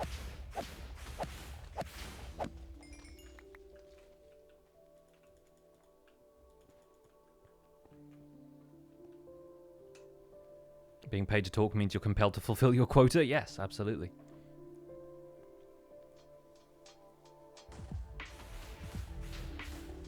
It was an ITV this time, so there were some commercials, but not many? Ah, right.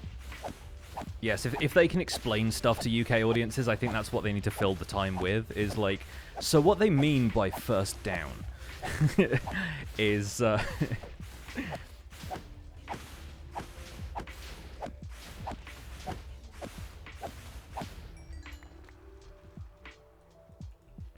I have now, at 470 levels, almost gained an entire level of experience from killing the Wither. You're pulling a tango, making a nether hub? No. I honestly would be surprised if this server ever has an in the nether cavern nether hub, unless that's just part of somebody's empire, which was another potential thing for next season of Empires. If we do a season 3, it'd be like, okay, so the nether is my empire now, deal with it. When is Minecraft 1.20 coming out? I don't know. I don't work for Mojang. They've now, in theory, snapshotted all of the major features for it, and it's now just going to be community feedback, tweaks, and bug fixes. So I'd presume sometime in, like, late spring, maybe, like, May at this point, but I don't know what their development cycle looks like right now. Like, I can only speculate, and speculation just leads to misinformation when it comes to this stuff, so I try not to do that. Will Season 2 end for the release of 1.20? We don't know when that will be, so Season 2 will just end when we feel like it's done.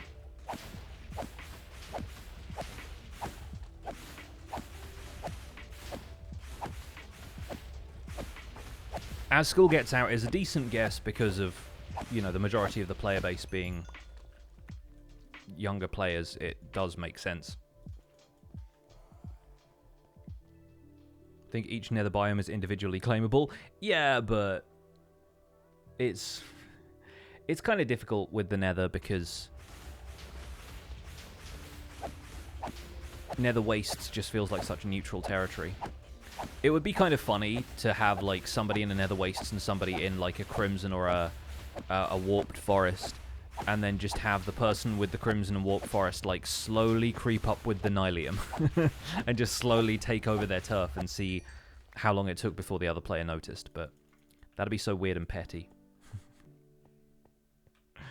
It's like the creep in StarCraft, where you can only build structures on the creep, and it turns out that like it just kind of spreads from colonies, right? Yeah, a little bit mycelium resistance. Hey, thank you, Jellycat. I'm glad you like the new video. Welcome to the stream. Yeah, I was really excited to come back and just do a big old snapshot video about all the stuff that happened whilst I was away. I was so jet lagged. Like, I finished that video at 3 AM and uploaded it right as I was going to bed. And, man, so tired. My voice was really tired as well. Like, just having that level of, sustaining that level of commentary after having had a fairly quiet existence over in the US for a bit.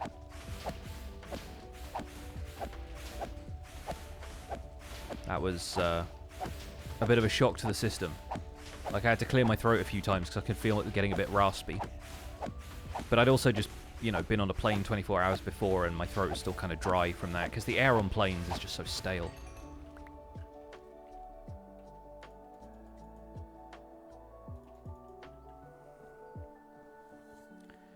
Love to see the competition for building in the Cherry Grove before Empire Season 3. I know, right? Basically, everybody is going to be in whichever cherry groves we can find, and it's just like the War of the Cherries happens.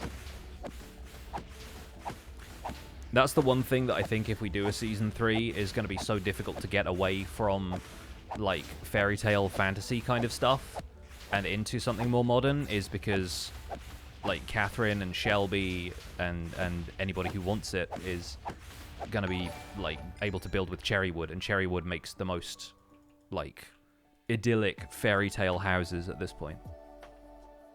Mugen Lol, you gotta be kidding me. Thank you so much for the resubs. Appreciate that very much. Ghostino says, hi from Italy. First time watching the stream. Love watching the videos when I have time. Keep up the good work. Thank you very much. So happy that you could join us today. Don't sleep on Sausage being a fairy in Season 3. Oh, I know. Like, he's already like, I can't leave the cherry biome now. Cherry Grove could lean Japanese inspired. That could be more modern if someone wanted to. True, but I think a few of us are a little aware of not wanting to like appropriate that style because none of us are Japanese to my knowledge. And yeah, you can build in a certain style without it feeling like culturally appropriative, but there's a line, there's a border.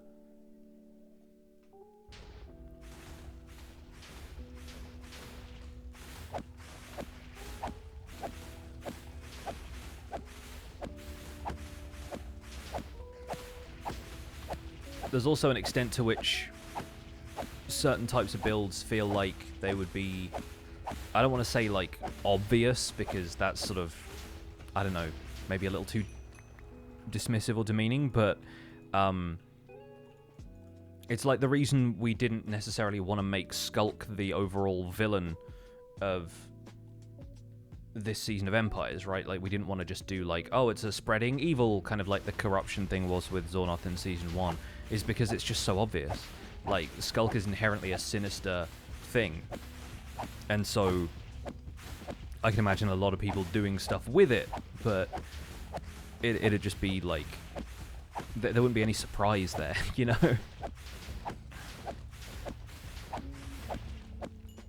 Yeah, I would love some sort of like cherry biome based evil to come up in the next season.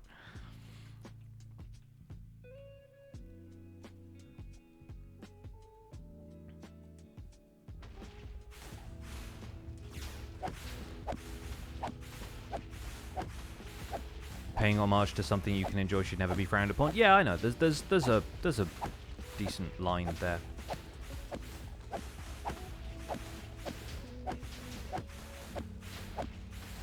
Modern could work with fantasy if it was set as a framing story, like in Princess Bride is telling the fantasy stories of other empires. Yeah, maybe. There's still some stuff that can work that way. I don't know.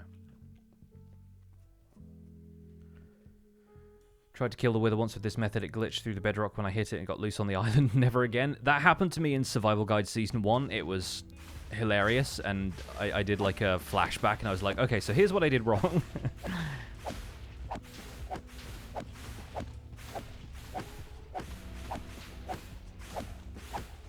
It was like, okay, Pixel Rust in the future here. Here's what not to do. Sniffers are going to take over the world. I'm still interested in finding one in survival. I'm kind of not disappointed because I understand they just haven't implemented them fully yet, but I really wanted to know what a sniffer egg looked like and see the life cycle of them for the video I posted today, but yeah, that wasn't going to happen with the way things are set up.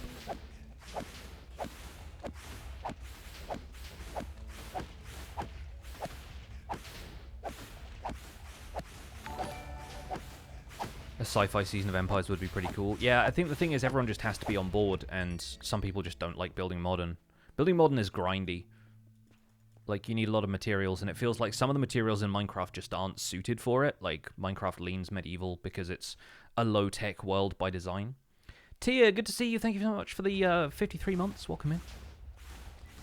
Sorry if I'm, like, slurring my way through today. I'm still really tired.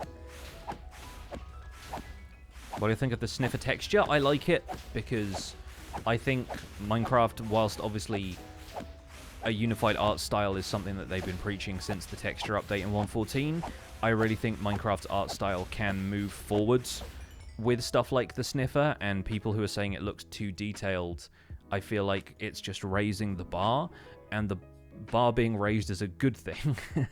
Whereas, like, there are other textures which don't look like as detailed necessarily, like the sheep.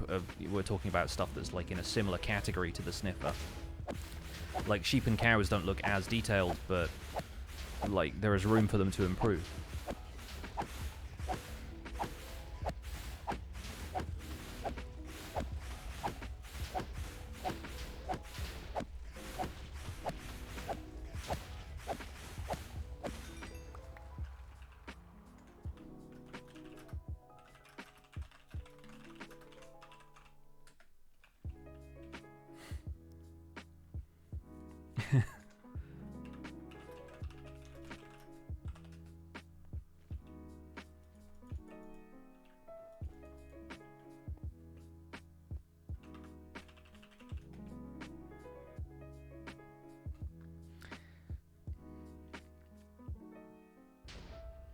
Where's the button?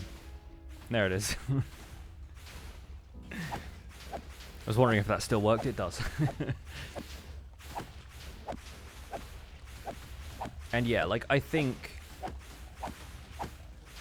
Minecraft has this problem that Joel has talked about a lot on the, on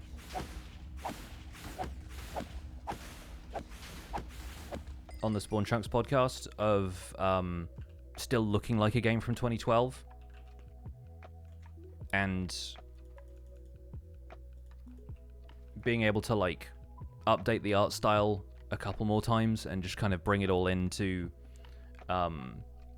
like, feeling like a more modern game is a good thing. So any opportunity to do that, whether it's through the addition of new mobs or upgrades to old stuff or whatever, it's like the fact that stuff is still getting more unique sounds and stuff added to it, right? Like, the different wood types have different sounds now, and the bricks and everything, like, nether bricks sound different.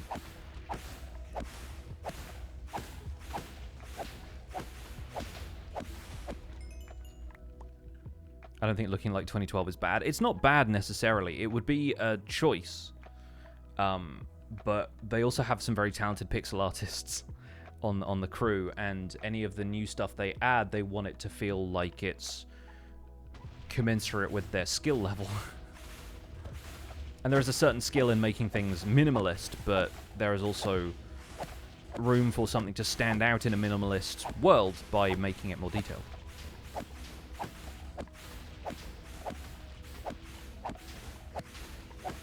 It wasn't 2012 last year. I mean, right. Oh, to be 26 again. Living that starving artist life.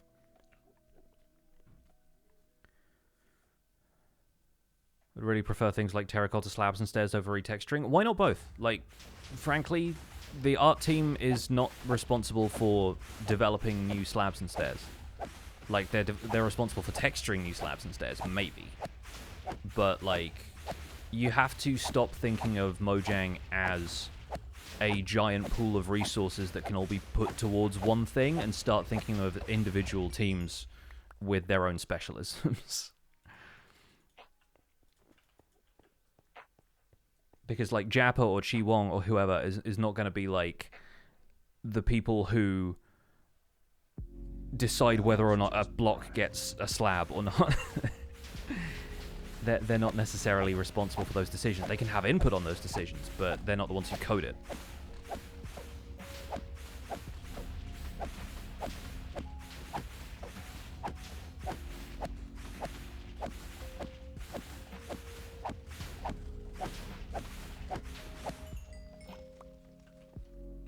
And the people who code new stuff,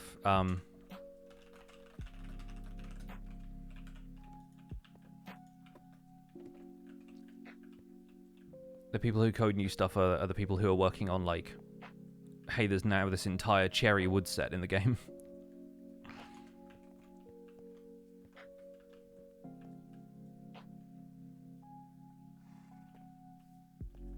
I would not be surprised if Ollie was just already here.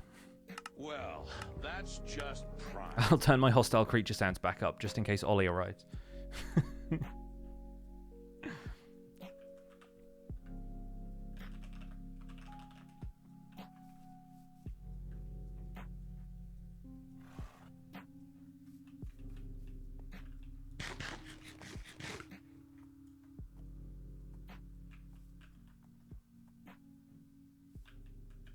Meet me at Gems. Okay, I won't spoil things. Bring rockets. I thought as much. I thought as much.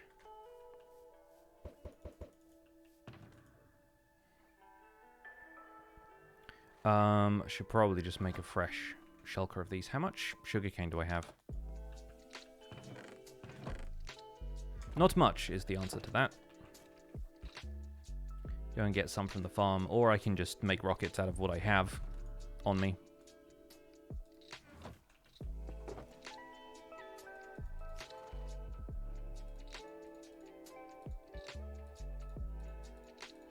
So many, like, bizarre additional witherheads. Okay, some of those were my rockets. I will need to keep those.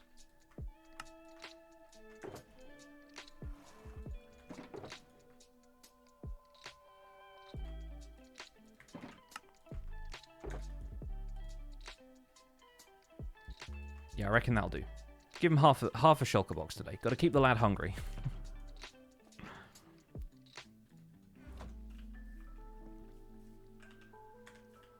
Neon God, thank you so much for the 12 months. Everyone spam the word nerd in the chat. Do I have any white wool? Maybe?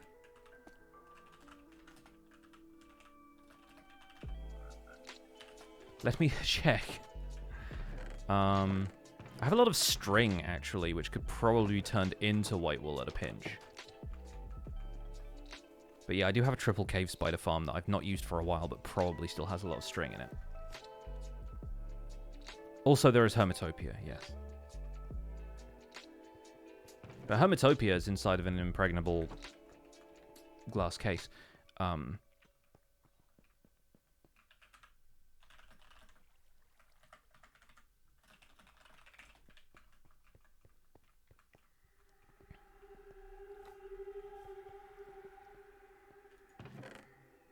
Alright, a couple of stacks.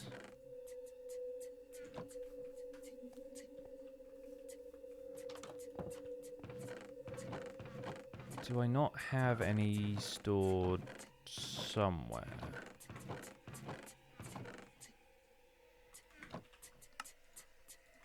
Again, whoever that artist is, I just need to, like, try and blacklist them from my pretzel. It's just not the vibe I want here.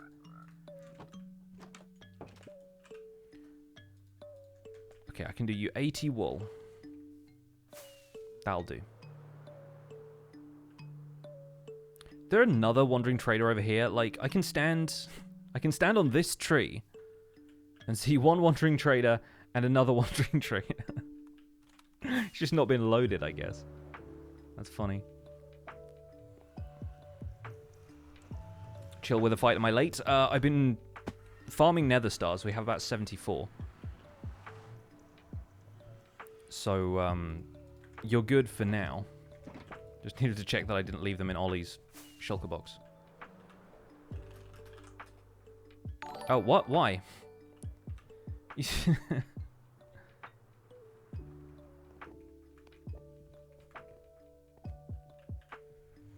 said you were at Gems.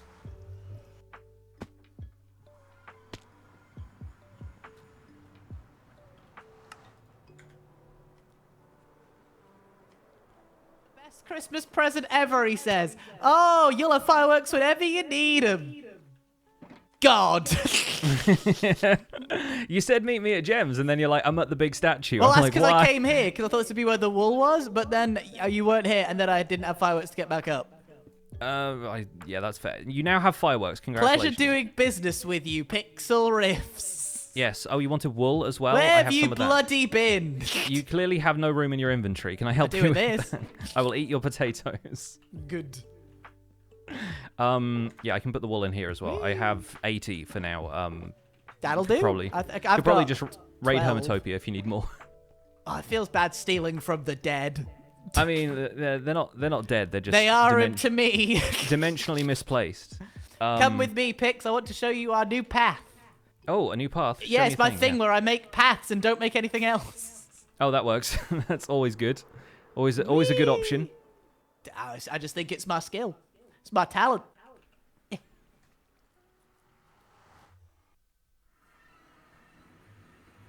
So what does one need a million wither stars for? Explain that to me. Fwip wanted them for spawn, I think. I think he wants to decorate with beacons. For Secret Project Alpha. Secret, yes. Secret project, we want to build something at spawn now. Whoa. I would say land at mine, but it starts at Gems. Oh, okay.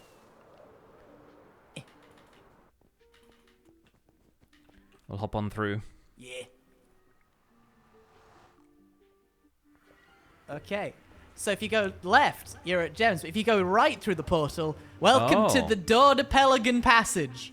Which originally very was nice. I put my own name first, but it came out weird. So Dawn Pelago is how it's going to be. And That that's works. good. This is Jem's bit, and then you go all the way through. And she did this in like an hour, and it really showed me up. So then I spent a day doing my bit, and it's getting there. Middle bit hasn't been done yet. But then you go Oh, up I see. here. There's like this feels like it should be a conference room. It's what it's going to be. It's going to be our like bit, our discussion bit. Oh, that's good. That's good. I Yeah. like it. And then we go Yes. further up, and it goes into me territory. And I Ah, gathered yeah. so much ice picks. Oh my gosh. The mountains are empty now. That's so cool though, like little waterfall in here and stuff. Yeah, it's Ah, getting there. It's It's getting very there. good. Originally, it was going to be like yellow, and essentially it matches my colors a bit.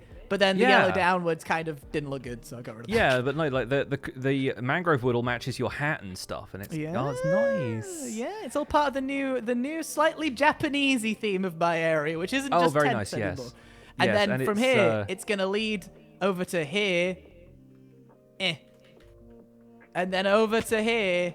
I was gonna say it comes out at not your base, but Which is where my other path and then ends. it connects up to the OG path. The OG main path, the realist path. Mm-hmm. So what I need to do is build a massive bridge picks. And I know that's the thing that you enjoy doing. Oh. Just Well, I why don't I've know about- brought you I here don't know on about this enjoy. fine It's something day It's something that I have done at to some pitch point. you a project. Ah, A joint right, I see. project. Me and you. Two guys building a bridge. Ooh, tempting, Yeah. isn't it? Ooh. Yeah, to- Wouldn't to be be this honest, week. like- Wouldn't be next week. Could be the week after. Ooh. And it appear in a video sometime in 2024. And that's how I do it, baby. That's how we reel them in. Come see my little gate as well. I do a little thing. Oh yeah, you've Do you have been a bed? building. You've been Do you have a building. little- Do you have a little bed? Oh yeah. Oh, Bugs, it's dark and there's not lights on the thing. I do have a bed. Let's do that. I'm now spilling water all over my desk. Nice. All right. To be clear, it's not Sorry. a big build. It's just a little build, but Well, I mean, it's more building than I've done for the last that's 3 true. weeks. So, That yeah. is true. But you I'm have an excited excuse to that see you've not anything been new here. on the server, to be honest. Down hither.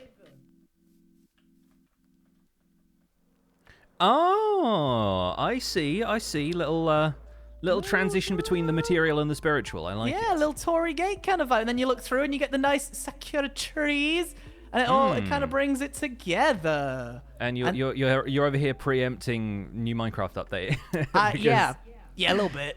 Everyone's I was just ahead of the going, curve, as I always am. Yes, And then over always a there is trendsetter. a thing that I'm going to start building, but I'm not saying what it is yet. It's just a Mm-hmm. thing. But it'll very be good. another tent next to the other tent. So there'll be 3 tents, which at that point is almost a full village. Yeah, no, that's how you make a village. Yeah, it does. Yeah. It does take a village. Is the Enderman up there yours as well? Is he part of the furniture? Is there an Enderman? Oh, I see it. It's up on the path. Here, look, he's coming the down one to that's see us. screaming. He's mad at you, is what he is. Yeah, I wasn't sure. I wanted to No, look he's- at him, but then I thought, He's not my if he's, problem. if he's Ollie's intentional Enderman, I don't want to ruin the aesthetic. But No, he's that's clearly old just lore. a visitor. That's Yeah. yucky old lore. We're on new lore now. We're on Yeah. a new beat. I thought he might have been riding some sort of ender rail, and he did give me an orb, so Oh, I'll it's, take. it's all tying it together. God, then the lore never ends. I did see when I was over at the I was back in the end area, and I saw that there is some sort of rail system there by the entrance. What's going on there? Yeah, that's not me trying to. It just sounds like there's a lawsuit potentially lined up for me if I wanted to swing and a miss kind of thing, go for except hit. No, it's just there to take you to the Enderman farm. That's really all it does. We can have another trial, Pigs. Yeah, A second trial. The problem What is every server needs. I was the judge last time, so I'd have to judge my own case because nobody else is legally qualified in the court of law. That's true. So How did you get that job? Whip told me. This is when I decided that Shelby is a medical doctor because she's the closest we've got to medicine. Yeah, she has that's potions. to be fair. It's more or less just whoever rolls highest on the skill chart or whatever. That's really where it is right now. That's all I've done. Big old thing over there. No, that's nice. That's really nice style. He's getting there. I like it. It was a lot. I like that it has 2 different types of nether brick because I didn't realize red nether brick existed. And it looks cool. Yeah, it does. It doesn't get used often enough because you usually have to build a massive nether wart farm to make any of it. It is so- expensive. I was going back and forth, essentially robbing people one piece at a time, so they wouldn't notice that I was skimming them off the top. Basically, your MO this entire season. Yeah. Yeah, it's good. It's good. Yeah, it's working out well for you. And also, But, creepy blew up my front door, and I'm trying to remember what it looked like originally, and I can't really remember what it looked like originally. What it looked like when I last saw it was like a bunch of affidavits and warrants. Yeah, and it's stuff crazy. just, like, Those in item disappeared when frames. it blew up. Yeah. I don't know what Yeah, happened, but it's quite a convenient it explosion. all just wasn't it, for cleaned you? up. I don't know. All right, well, yeah, I'll leave you to it because, yeah, clearly you've got lots of plans. Oh, lots of but plans, Pix. I'll now hit you I'll can, hit you up when I need bridge assistance. You Yes, just, bridge you just keep an assistance ear and- out. Presumably more fireworks in like 2 or 3 days. Oh yeah. So- I actually realized today before I messaged you is that right here is what you gave me last time, and I forgot it was there till today.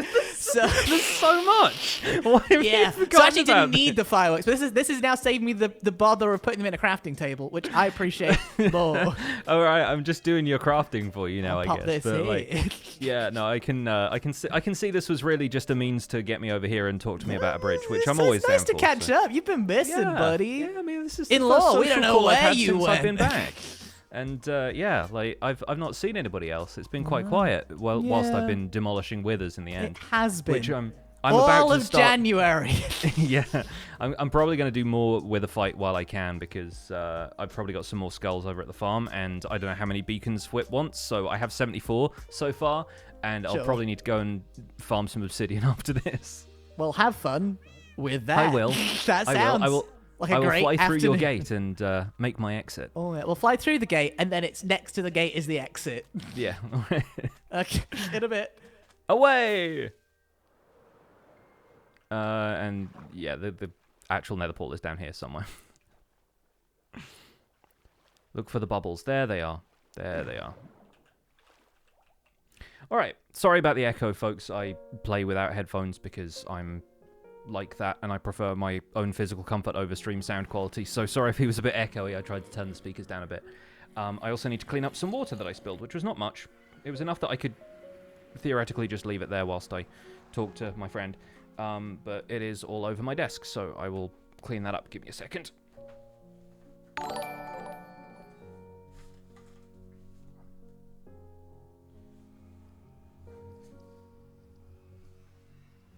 There we go. That's fine. Nothing damaged. It's not all over my mouse, which is the important part. Oh my goodness! And just as I'm cleaning up, Miss Charlotte Rating, thank you so much. Welcome in. Party of 43 coming in hot. Good to see you all. Hope you're all having a lovely day. Hope you had a good stream. Minecraft, I presume. But you never know. Sometimes there's variety gaming happens. Thank you so much, Giraffes. Welcome in. Good to see you all. My name is Pixel Riffs. If you don't know me, I'm a Minecraft YouTuber and streamer. I've been on holiday for about 3 weeks, so I'm just getting reacquainted with the Empire's SMP and fighting... Well, I say fighting. More like cheesing 70-something withers today. So actually, while I'm here, I should probably go out to my wither skeleton farm and see if we still have any skulls, and if not, make some skulls. I did have a wonderful holiday, thank you. Yeah, I was just visiting my partner's family. We went over in 2019. They're from California, so like that was the last time we were there. But yeah, it was good to be back. We just had a nice chill time, hung out at the family home, played lots of board games, that kind of thing. But yeah, California is a nice destination when it's the middle of winter in the UK. There were some days where it got up to like 18, 19 degrees during the day. There were some days that were a little bit colder and rainier, and it gets cold enough overnight. But yeah, it was lovely to spend a bit of winter in the sun.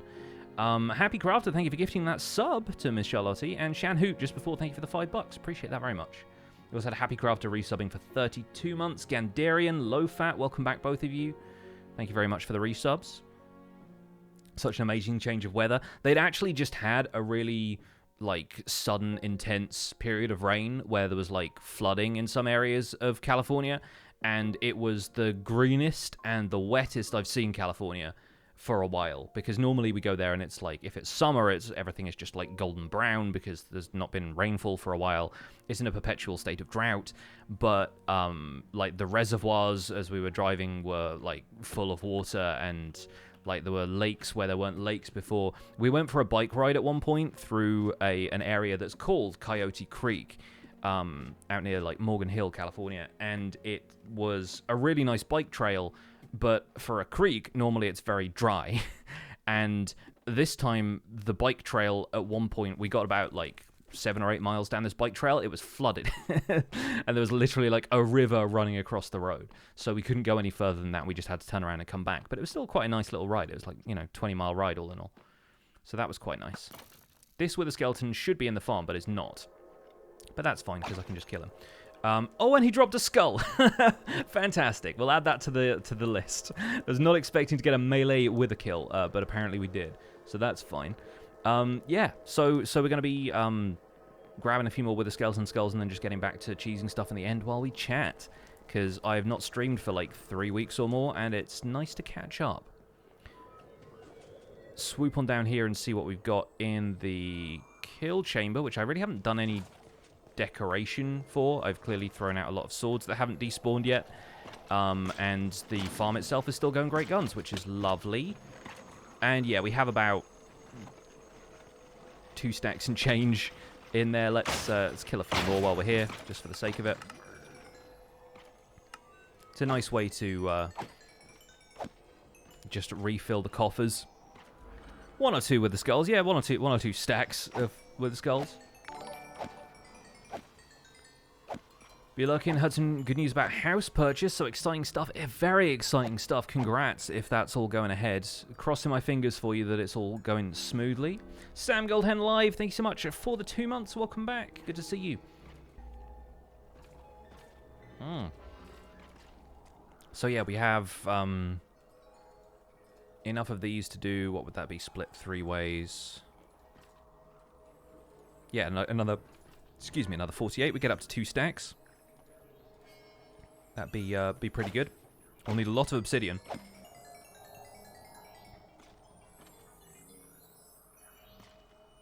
I think that's the most levels you've seen someone have. You haven't seen Impulse's videos then, where he like AFKs at his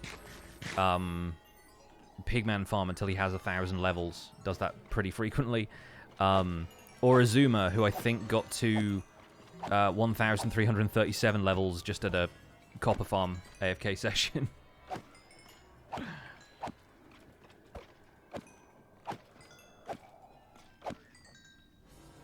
Gotta have those elite levels. No more skulls out of that? Really? Or are they just taking a while to filter through? Maybe they are. Yeah, there's a couple in there. They tend to get like piled up in certain areas because of all the swords. The swords should just be getting burnt by lava down here once they make their way into the system. There's an enderman here. Maybe I'm picking up some of the skulls as well. Actually, probably shouldn't do that. Put them in here. There you go. Will you... Stop that at once. Alright. Just throw me off the platform. Thank you. Yeah, I definitely saw at least 1 skull in that. Part of the problem with letting them all build up in here is that if you have one that drops a skull, sometimes the next one that falls in can pick it up before it goes in the hoppers. So hopper minecarts would probably be better for this, but more like instant pickup. Not the worst problem to have, but still occasionally a problem. I'm back. Where did I go? I was away in California visiting my partner's family. Yeah, see, that one definitely picked up the skull. So it looks like you're getting more skulls than you are. But yeah, I've taken a trip to both California and Stardew Valley in the last 3 weeks. So it is very nice to be back. It's also really warm in here now. I need to probably turn the radiator down. Ruby Kobayashi, thanks so much for the 12-month resub, the full year of support. Everyone spam the word nerd in the chat, please. Enjoy that nerd sub badge. Thank you very, very much.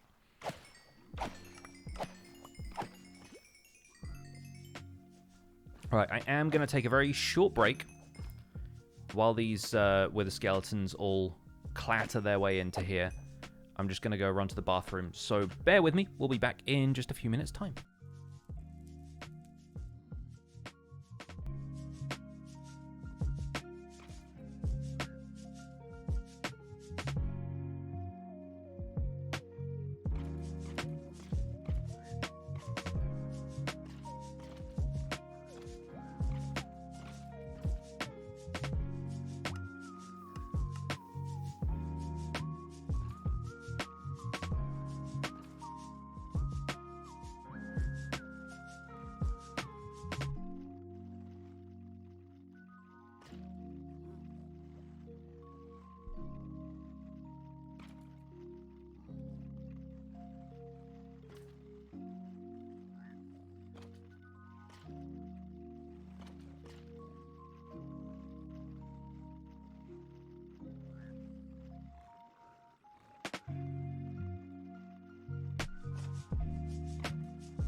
There we go. That should be better. And the wither skeletons are now entity cramming. They've probably been doing for a little while, actually. There we go. Skulls. Skulls aplenty. Many skulls. Stacks upon stacks of skulls. Alright, let me turn the music back down. There we go. Black Steel, thank you for the 17 months. Almost 1.5 years, absolutely. So the entire household is now, has been back for 48 hours and is getting back to streaming. Cosmo's just starting up in the other room.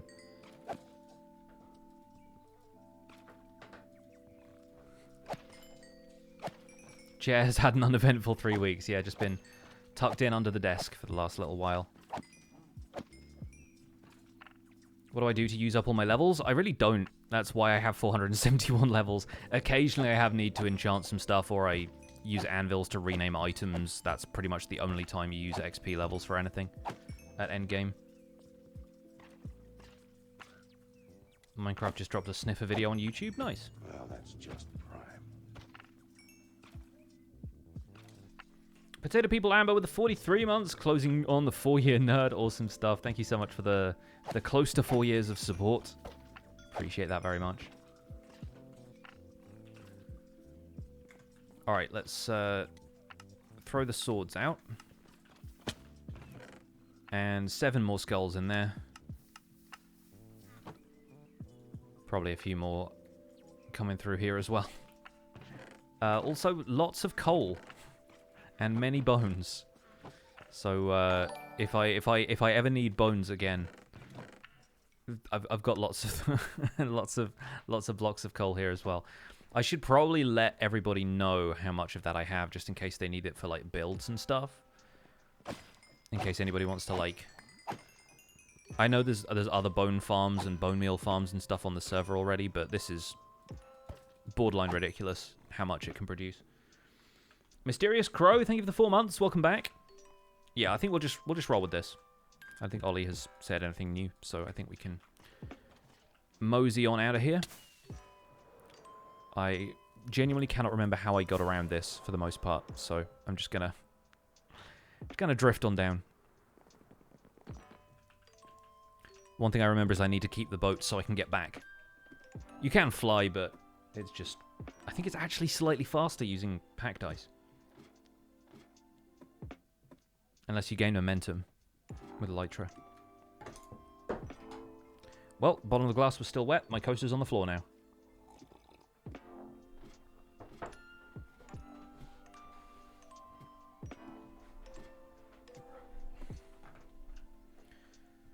Bring a dolphin to the nether? Yeah, good luck having water for the dolphin to stay in. And any water for the Dolphin's Grace effect to work. So... yeah, you could have a dolphin in a cauldron, maybe. Is the boat faster or slower than Etho's new method? Well, Etho's new method, I think, relies on Dolphin's Grace and Soul Speed. Soul Speed is an option, but Dolphin's Grace really isn't.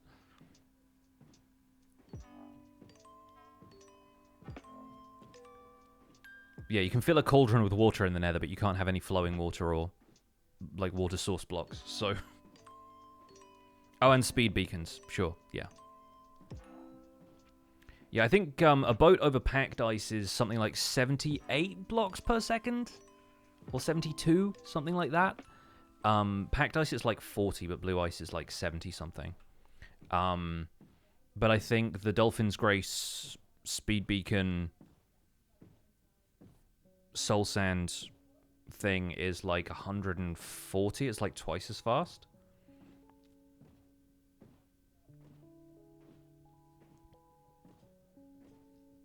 So yeah,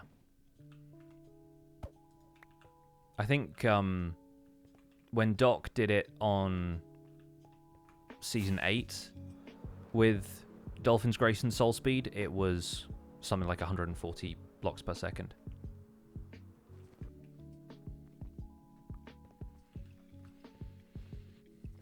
Would lava count if you had fire resistance? No. No, I don't think you get any bonus from Dolphin's Grace swimming in lava.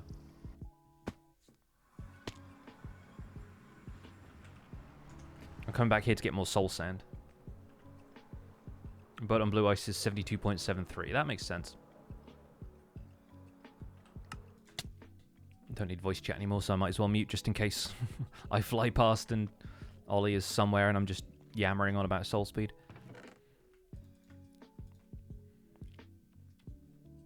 Alright, we need 4 stacks per, so that should be fine.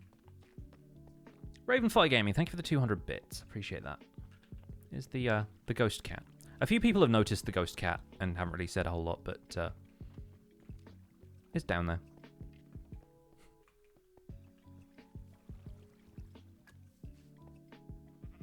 Saw the LA heads and thought, Skelly's in diamond armor. Close.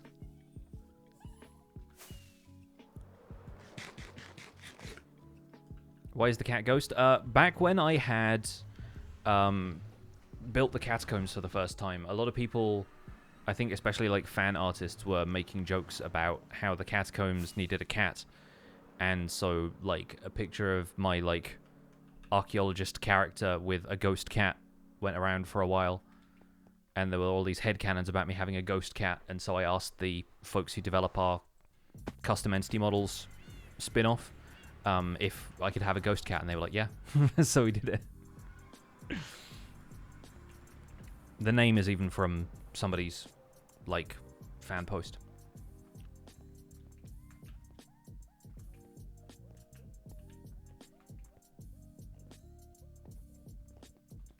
It's just been in the background for, like, a couple of months now, I think.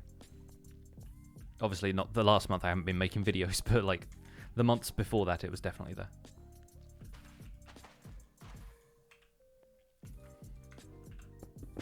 Anyway, back to this.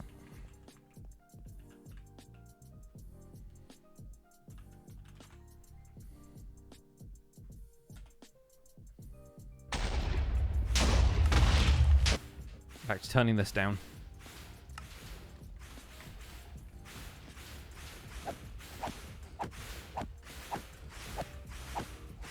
Ollie is still online, so apologies to his gaming experience. Yes, Ghost Cat is canon. I've not really got a story, so it's not like I can like find the Ghost Cat or bring it in to the series in like a particularly clever way. So it's just kind of, it's always been there. Like Floor Horse, yeah. The floors.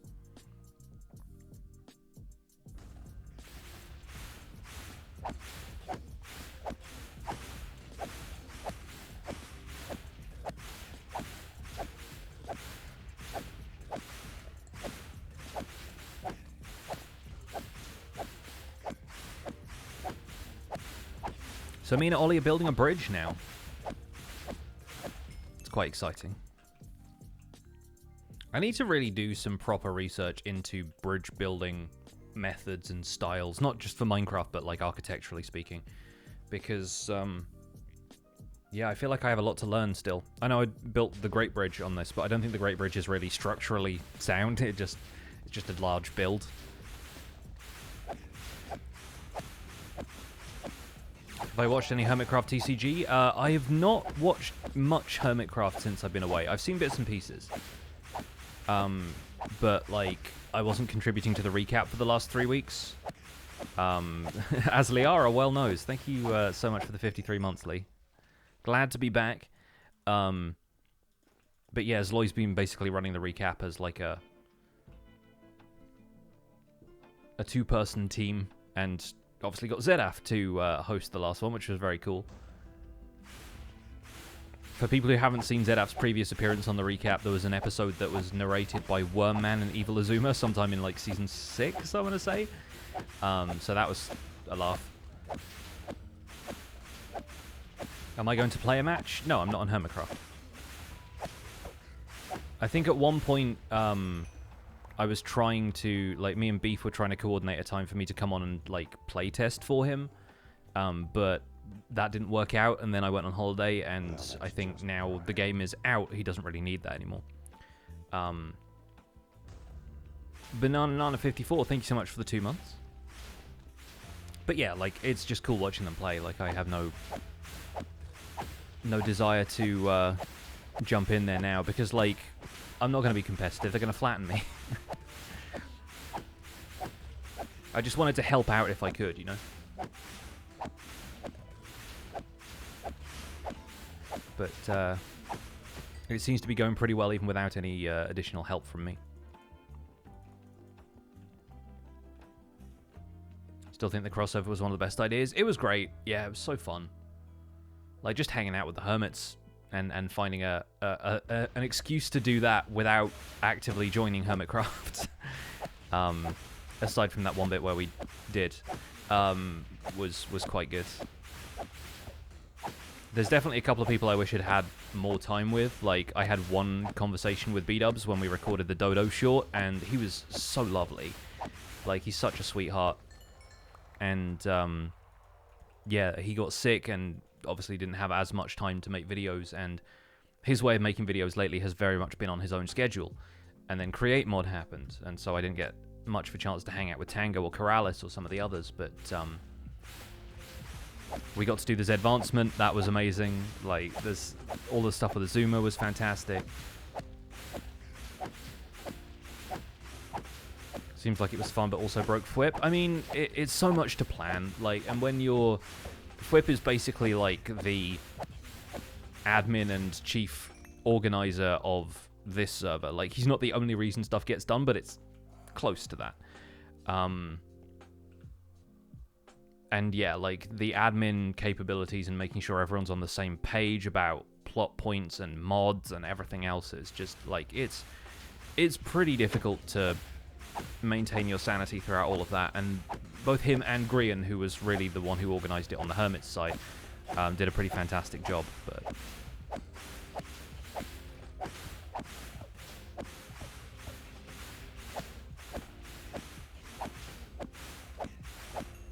and yeah, I'm not done collaborating with the Hermits on stuff, but probably not on the Hermitcraft server or Empires, at least for a while.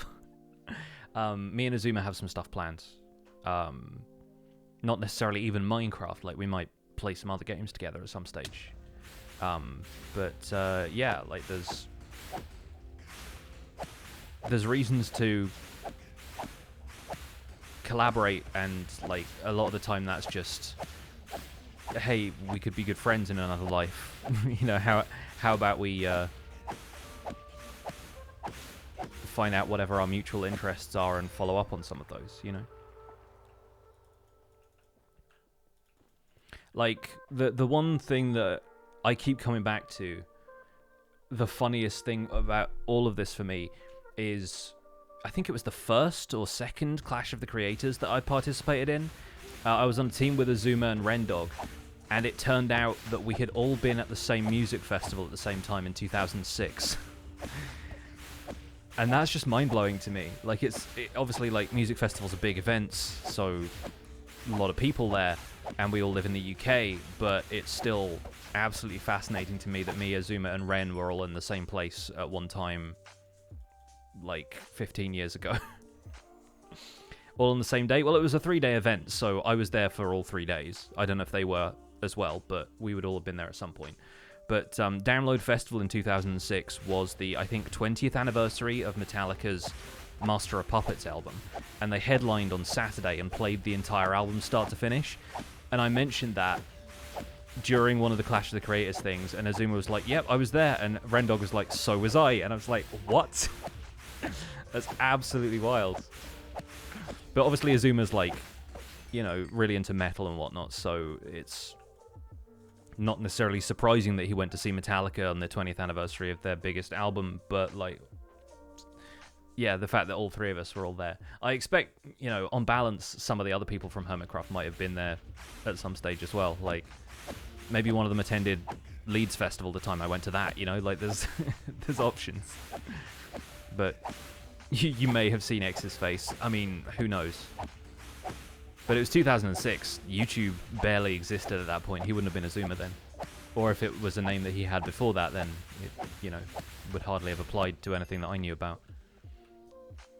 Have a friend that was in the crowd of one of the Metallica videos. Oh, that's cool. That's a claim to fame right there.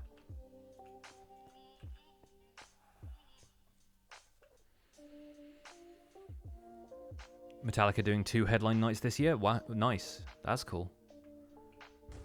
I haven't been to music festivals or any kind of musical event aside from, like, you know, my sister's in a band up in the north of England who play at, like, carol concerts and stuff like that we go to occasionally, like a concert band.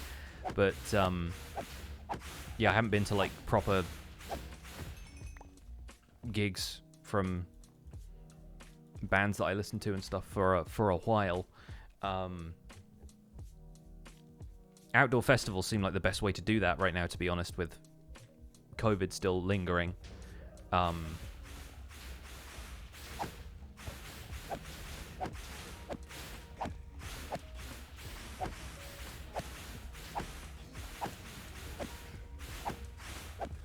What will I use the Nether Stars for in making lots of beacons? Yeah, so Fwip wants to do a build at spawn, and we're thinking about beacons for lighting some of it. Or potentially just having beacon effects there as well, but I think lighting is likely. And since I had all of these Wither Skulls lying around from the farm, I thought, sure, why not? I'm going to put Ollie's potatoes away.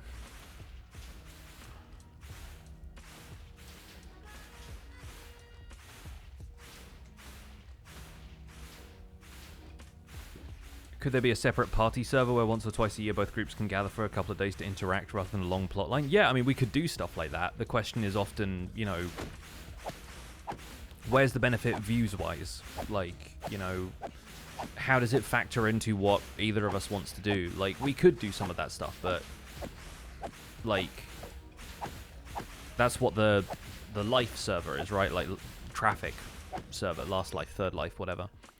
Or, you know, with Afterlife being the kind of modded season in between seasons 1 and 2 of Empires, it's like that's our opportunity to do more stuff and collaborate with creators outside of the Empires group and that kind of thing. So that there's always ways stuff like that happens. It's just like, what do we want to make out of that? What makes that different to just everybody getting together and playing Among Us, you know? Create mod, exactly. Like, there's always, like, offshoots and spin-off series and stuff like that we can do. It's just about how it fits into everyone's schedule and who organizes it and all of that stuff.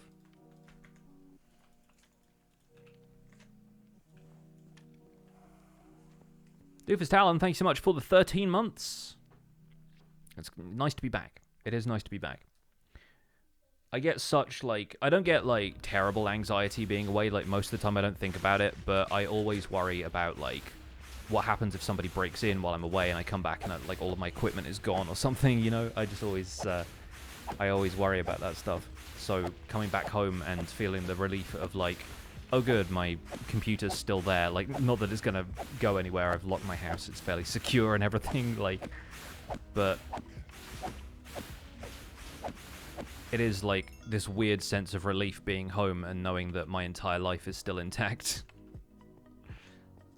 I know that's what insurance is for, but there's so much, like, personal stuff, like, on PCs and hard drives and stuff that would take so long to get back.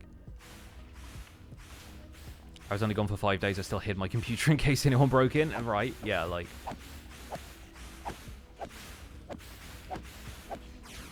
It's just the... Like, at this point... Obviously, like, financially, insurance would cover it. It's just the hassle. It's like, it seems terrible to talk about it that way. Like, the inconvenience of being broken into when it can be such a life-changing event for some people. But, man, it's just an irrational anxiety at this point. Any reason not using iron golems? Like, I don't know, it's kind of faster this way, I think. They get in the way whenever you have to make multiple withers, but... Insurance only covers monetary stuff. Exactly. Exactly.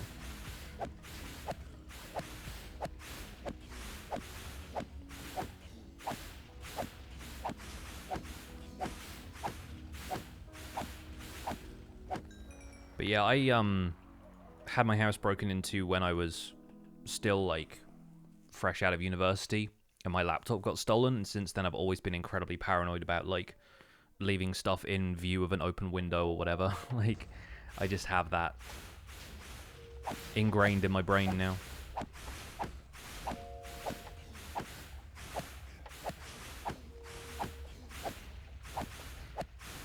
Been out at work all day, come home to find I left my front door unlocked. Yeah, that's always like your stomach just twists in a knot. Not paranoid if it happened before. Yeah, in different circumstances, like I was living with friends and I wasn't in the house at the time, but they had some other stuff stolen as well. But my laptop was probably the main thing they took.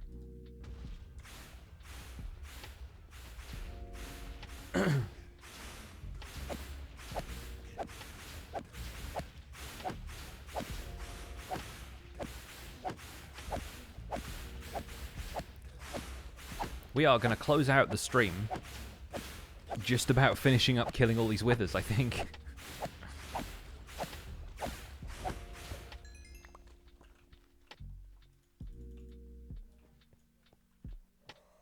Is the wither being injured from hitting itself, or is it suffocating the obsidian? It's suffocating in the bedrock. It gets healed a little bit. Like, if you watch the health bar, it does go up occasionally from that natural healing tick that it receives. Which is why I tend to go in and just hit it with a sword a few times, because it does get a little bit of both suffocation damage and healing at the same time. Have I tried Hogwarts Legacy? No, and I'm not going to, because of the negative impact that game has had, considering J.K. Rowling's whole attitude to anti-trans stuff. I'm just like, nah.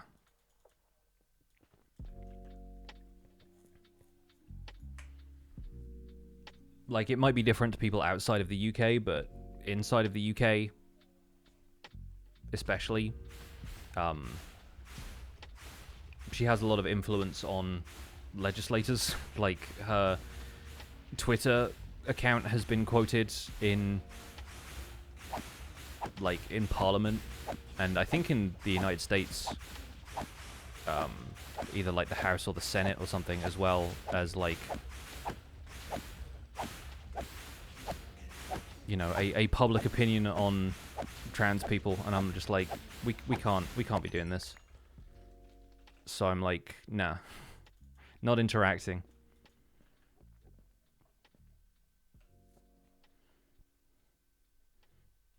And besides that, I'm just like, there are other better games I could play.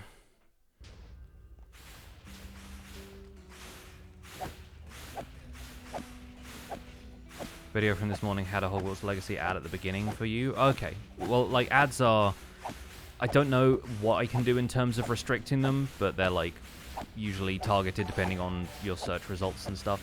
I have YouTube Premium, so I don't really interact with the ad experience on YouTube nearly at all. So that stuff tends to pass me by, but thanks for letting me know, and I might see if I can block that one specifically. And yeah, like, from what I've heard, the plot of the game revolves around goblins, which are, it's difficult to extract them from anti-Semitic stereotypes to begin with, but the plot of the game seems to overtly reference them from what I've heard about it, which is not great. But yeah, I don't want to get too deep into that stuff, but ultimately I'm just not interested in the game, and I think the author sees any success of that franchise now as a, like,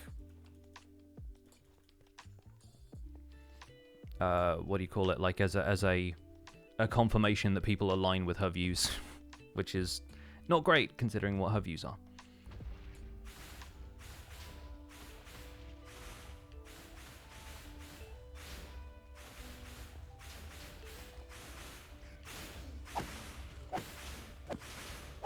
Personally, you feel it's not fair to the devs of the game? The devs of the game have already been paid. Like, maybe it impacts whether or not they'd get work in the future, but, like, developers don't get royalties on games. The royalties go to the publisher, and the publisher has a deal with the author. Like, the IP holder, in this case. So, like, you know, the people who've coded that game, the people who've QA tested that game, they are not getting paid anymore. Like, they're working on other stuff now.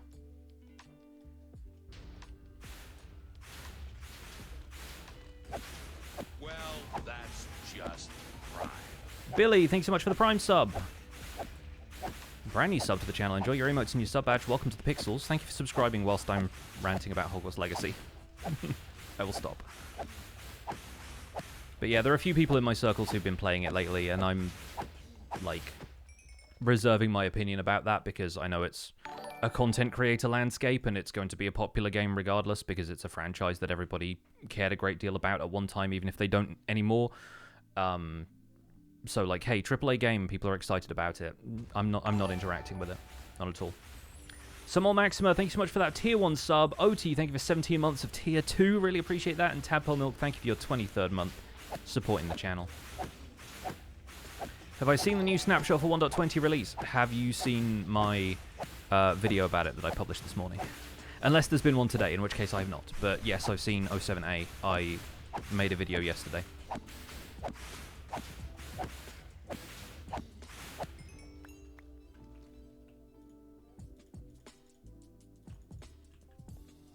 Have I played any more of Dwarf Fortress? No, unfortunately. I mean, I played a bit off stream, like right after I streamed it for the first sort of time, but I was unable to play it whilst I was away on holiday. I brought my Mac laptop with me, but it only works on Windows.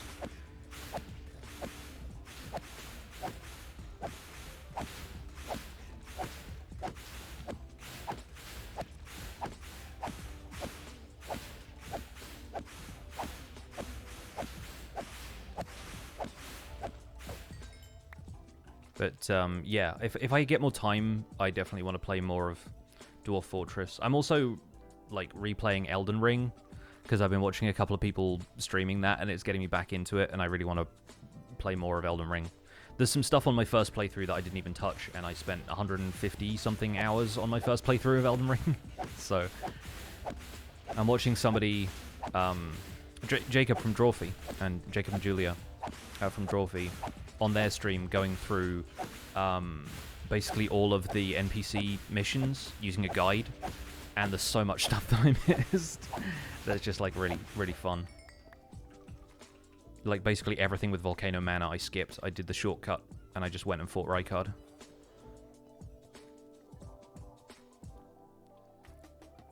It's such a shame one person's opinion can ruin so much for so many people. It is a shame. But that's the responsibility that those people have, and they choose to abuse that for their own, I don't know, political gain. Drawfee is so good. Like, Drawfee has been such a source of comfort over the last little while. Not that I've had particularly hard times that I've fallen on or anything, but, like, it's a comfort watch, and it's so nice. Between that and Good Mythical Morning, that tends to be, like, what I watch on YouTube when I'm not watching Minecraft stuff now, and, yeah, Drawfee is just, like, a solid watch. Been trying to drag Zloy into it. It's been hilarious seeing him react to it. See, like, I don't know how people who are professional illustrators would react to Drawfee, but everyone on Drawfee is professional illustrators, so I can see that. Oh, those are with a... right, okay, yeah, that makes sense. But yeah, like, it's going to be interesting to see what people get, like, opinionated about. Is Elden Ring a heavy game? Yes. I mean, it's from the people who made Dark Souls, so it's pretty punishing gameplay-wise. I did not think I was going to get into the gameplay at all, but there's something about it that you sort of reach this, like, flow state, this sort of zen of, okay, I died, how much does that actually impact me? Not at all, let me try again. And the kind of repetition of some of the boss fights is tempered by the fact that the game is such an open world and you can explore so freely. And I really dig the environmental storytelling stuff, and it was one of the things that impacted me wanting to do the environmental stuff for this season of Empires, so that's really why I ended up playing Elden Ring in the first place. But in terms of imagery, it's very, like, dark, twisted. Okay, that wasn't great. Sorry if that got a bit glitchy there for a second. My computer very occasionally does that. I want to play Elden Ring, but I also don't want to die 3,000 plus times. Yeah, it's one of those things where it can get frustrating, but it really depends how much you let death in those sorts of games frustrate you. The only time you ever really lose anything from it is if you have a lot of the currency, the runes, or, you know, in Dark Souls you'd be familiar with them as souls, but they're runes in Elden Ring. And, like, when you recognize that it's easy to get those back and you're really not losing a whole lot except what could have potentially been a successful attempt at taking down a boss, like, you start to become acclimatized to it, I guess.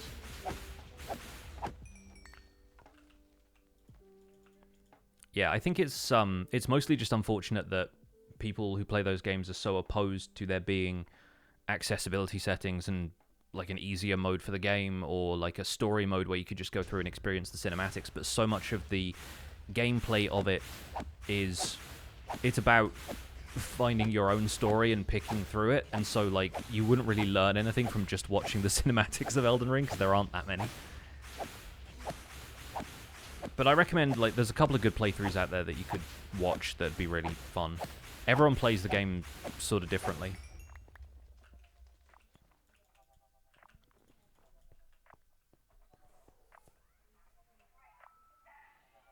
Things like Draw Fear, honestly fun inspirations and ways to be less strict about how your own art looks is what I found. Yeah, cool. That's a good take. I do love how often they just, like, get super goofy about some of the stuff they draw.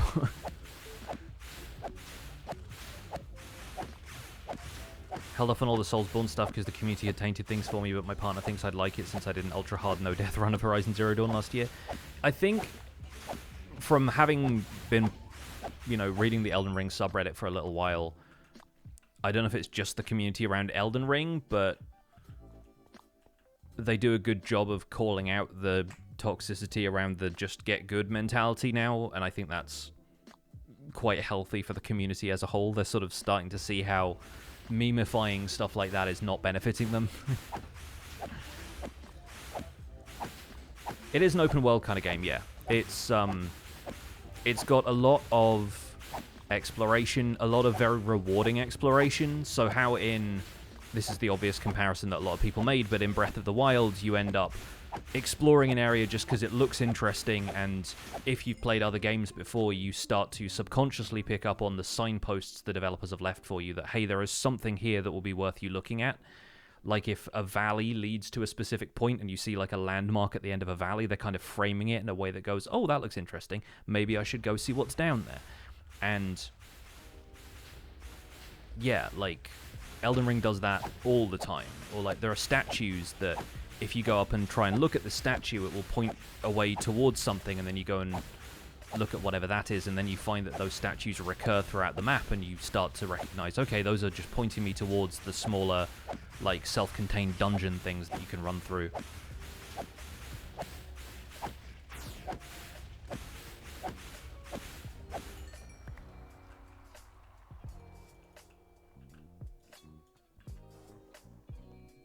And there's bits and pieces like that all over the place. But then there are also areas where you'll just randomly run into a boss. There's just like a field boss out in the open. The best thing about Elden Ring is that it's very easy to run away from those and just go and do something else. Whereas I think the problem a lot of people had with Dark Souls is it's a fairly linear experience, and if you wander into an area that you are severely underleveled for, unless you're running past everything, you're going to get beaten down pretty hard. But the cool thing about Elden Ring is you have a horse.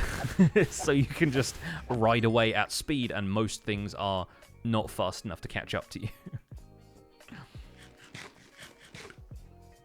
Speaking of horses, by the way, how cool is it that horses are actually viable to breed in Minecraft in the next update? Like, I misspoke a little bit. I had a hard time expressing it in the video I made, where I was saying, oh, the horse's stats are now trending towards the positive, and people were like, well, no, it's more like they're actually taking a decent average instead of averaging it worse than the parents. So it's just as likely to get a better horse as it is to get a worse horse now. Like, the spread is more even.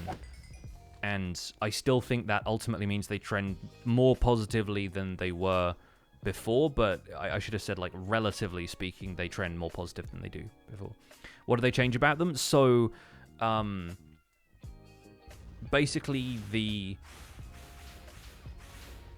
horses that you breed now, like, in current versions of Minecraft, it does that thing where it combines the stats of the parents and then compares them to the stats of a theoretical third horse, and then takes an average of all three. And so that means that you can't breed horses to be progressively faster over time.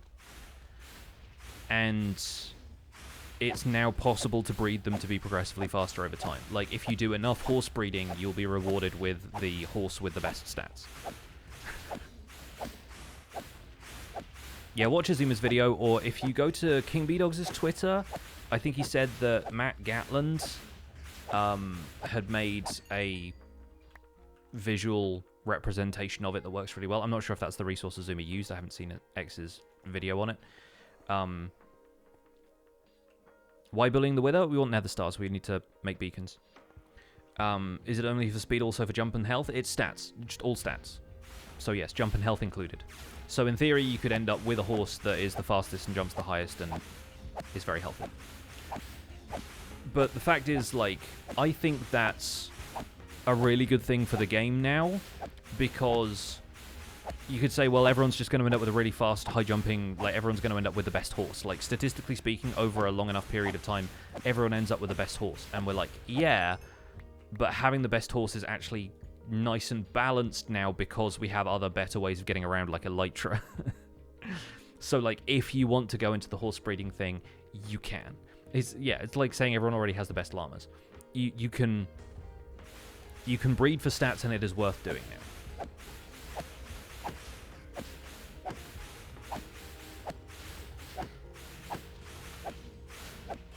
But it is possible for, like, previously it was not possible for a horse to have better stats than their parents, basically, and now it is. I think I'll skip horse breeding. I do enough dino breeding for stats in Ark. Well, the problem is, like, in Ark, it takes you however many hours to tame a dinosaur or whatever, and in Minecraft, it doesn't take you that long to tame a horse. Still want to have a llama-based storage system? Would love that. I was thinking about... I want to go back and rewatch the One Block at a Time stream and series again, because that was just fun. Like, I feel like I was... Me and Bruno, I think, were the people who cared about it the most. I didn't see that many people really playing too much of One Block at a Time after the first day, but that really felt like a moment for me where I felt like I could innovate, technically speaking, in Minecraft. And I feel like that has maybe led to the confidence that has encouraged me to pursue the copper aging thing for as long as I have. But, like, yeah, the One Block at a Time series, I had so much fun. But the reason I'm thinking about that is the storage system there required you to basically have all of the blocks stored as falling block entities because they wouldn't break down into items that you could pick up. And so a storage system storing like 100 or so blocks could potentially get very laggy very quickly. But I still thought the concept was so fun.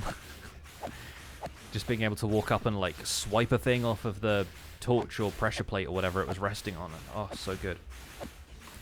Will there be a new Minecraft survival guide for 1.20? I'll be continuing Season 2. I'm planning on picking up Season 2 soon, because I want to effectively get to the point where I built the automatic copper aging facility in Survival Guide. I already got the manual version under the dripstone cave, but there's other projects I want to get to. I want to build a copper farm in the end, kind of like the one we have here on Empires, or that Azuma has on Hermitcraft. And I want to compare the output of that to going mining for a copper vein with Fortune and seeing how much copper you get from that, and kind of like the test I did against the iron farm. And basically it's all going to be like a series of things leading up to me building the copper aging machine, including maybe making a better slime farm, making a raid farm so we can get lots of redstone and emeralds to trade redstone from clerics, and trying to figure out which method of getting redstone is faster, and like running a series of tests basically to figure out what's the more valuable approach to getting resources for you as a player. Compare the copper to finding a big dripstone cave. Yeah, and also you could have a drowned farm set up in like a dripstone cave if you can find a dripstone cave that goes down to bedrock level, and you can create a perimeter around that. You can get really efficient drowned spawning, or a river even. You could do it with a river biome, but dripstone cave is potentially a fun way of doing that too. Right, we got 10 wither skeleton skulls left. We got 48 stars. I think that's roughly where we need to be.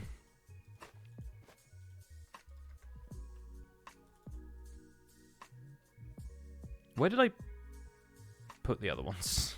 Are they in here? They're in here. Okay, so we almost have 2 stacks of nether stars. That's cool. Let's farm some obsidian real quick. But I can do that whilst I'm talking to you, so that's not the biggest of problems. This is the biggest of pillars.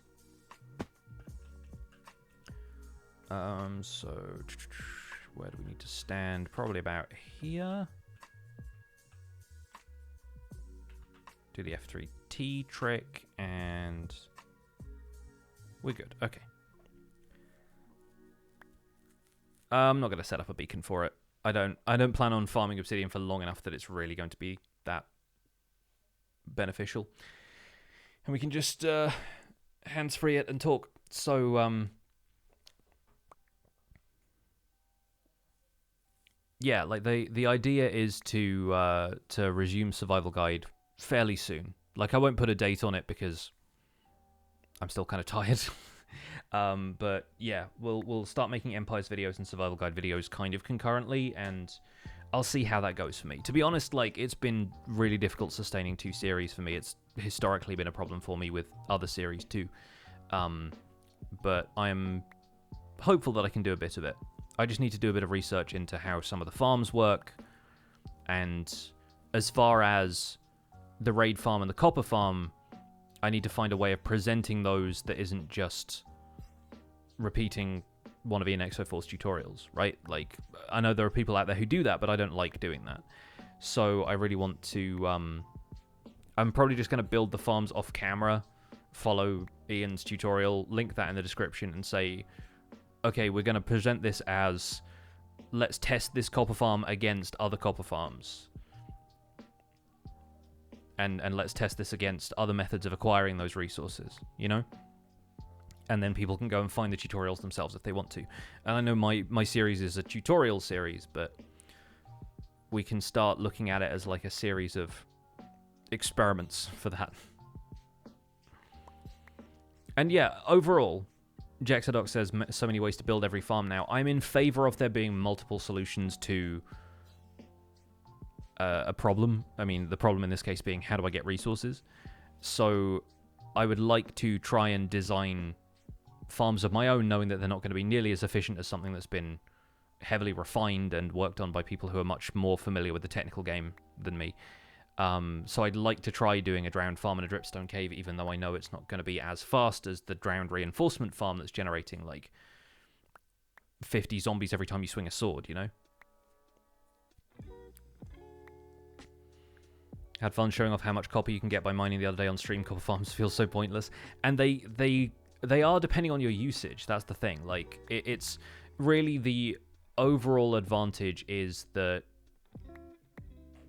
copper farms are going to be infinite as opposed to a finite amount of blocks in the world. Theoretically finite. It can seem like an overwhelming amount at the time, but once you've gone through that copper vein, it's gone. And the fact that they can be AFK'd, so you can spend time not playing Minecraft and still acquire resources in Minecraft. And that's a difficult one for me because I don't like not playing the game. Like, I like being the one who's acquiring all of the resources through my own effort. But that's also not always going to work for a series where I'm talking about farms.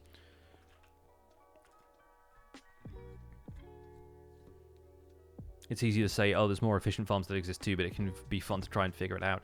That's how I felt really about Cubic Meter's copper aging farm. Is like, it makes a ton of sense and is very, very good.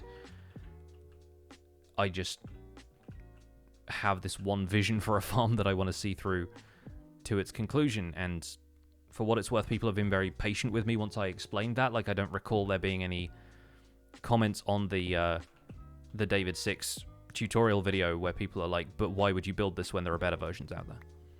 So hopefully I got my point across well.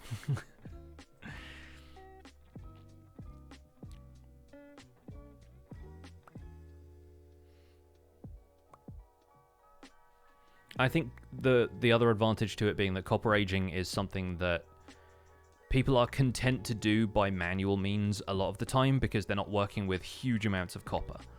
Like, it's really for people like Azuma who are like, I have multiple shulker boxes of copper blocks. And they just want a way to age all of that stuff without it being an enormous hassle for them. Do the obsidian pillars regenerate if you respawn the dragon? Yes, they do. Eric Stoll, thank you for the raid. Welcome in. How's my time in the States? Where were we? We were in California, in the Bay Area, visiting my partner's family. Had a great time. It was very chill. A lot of downtime because we were just hanging out at the family home. We weren't there to sightsee because my partner is from California, so like we didn't do too much traveling. Went on a couple of bike rides, played a lot of board games. I had my laptop with me so I could play Stardew Valley, which I love to do on holiday. My farm got to winter of year 2. I'll probably finish it at some stage, but I got all of the Ginger Island stuff done, and yeah, that was a good time. Played a little bit of Pokemon while I was out there, but I think I'm mostly, like, I hate to say it because I wanted to do more like shiny hunting and stuff, and I'll probably go back for events and DLC, but I'm pretty much done with Pokemon Scarlet now. Need another holiday to finish the Stardew farm. I know. Problem is, if I went on another holiday, I'd probably just start another farm. Gristle McThornbody, thank you for the 9 months. Bit ironic being a Californian wishing you back, but yeah, there you go.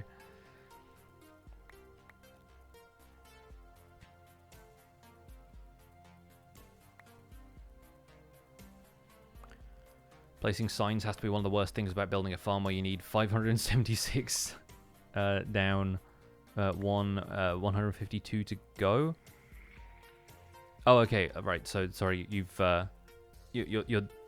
576 signs down, and you have another 152 to place. Right. Is it weird to binge all 300 episodes of Survival Guide? No. I mean, watch whatever you like in whatever way you feel necessary. Just don't neglect yourself and your health. One thing I've noticed lately, especially with Empire's sort of not winding down, but like taking a breather for the last little while, I've seen a lot of people returning to my comment section saying, hey, when is Survival Guide coming back? And like, much as I hate to say it, I don't find it motivating at all when people keep asking me when Survival Guide is going to be back. And it's usually just an individual who will ask one time. But to me, it just looks like almost as though it's the same people returning over and over again, asking the same question, hey, when is Survival Guide going to be back? And I've said various times in various places that I'm going to return to it, but it kind of has the opposite effect for me when people turn up in my comments section and keep asking about it. Like, it makes me not want to do it, almost out of spite. and that's a terrible attitude to have, but it's the way I am as an artist. Like, I don't like being told, hey, here's what you should do, especially by people who don't know the amount of effort that goes into those things. And yeah, it's like when people, if you've got parents who like insist that you clean your room, you're like, I know I should do this and I will feel better about it once I have done it, but you telling me to do it over and over again is not motivating. And yeah, it's difficult, and it's a massive like first world problem given the privileged position that I'm in as a content creator. But yeah, I hope people hold off on comments like that, because they sort of have the opposite effect to what those people actually want, which is a shame. And yeah, Skyblock is a similar thing, actually. But no, people are asking about Skyblock whenever there's like, you know, a lapse period of uploading videos. People will be like, oh, are you getting tired of this? Are you going to go back doing something else? Here's my chance to mention that one series that I really like. And so often it comes from a place of them really enjoying that series and wanting to see more of it. So I don't want to seem like I'm being ungrateful for that, but it often comes across as more nagging than encouraging. You know, people tend to frame this as like, when is this going to happen, as though it's an inevitability and you're just holding it up, compared to, hey, I really love this, is there any chance you'll be making it in future? Like, people don't tend to couch it in that sort of encouraging language most of the time. And yeah, to be clear, I don't want anybody to go into my comments and like insist that those people stop doing that, because that doesn't seem entirely fair. But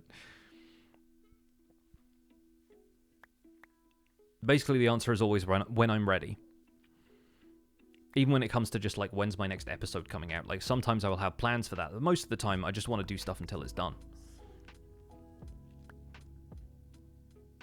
Whenever I eventually do the thing, I have to make it clear I'm not doing it because someone told me to. Yeah, exactly.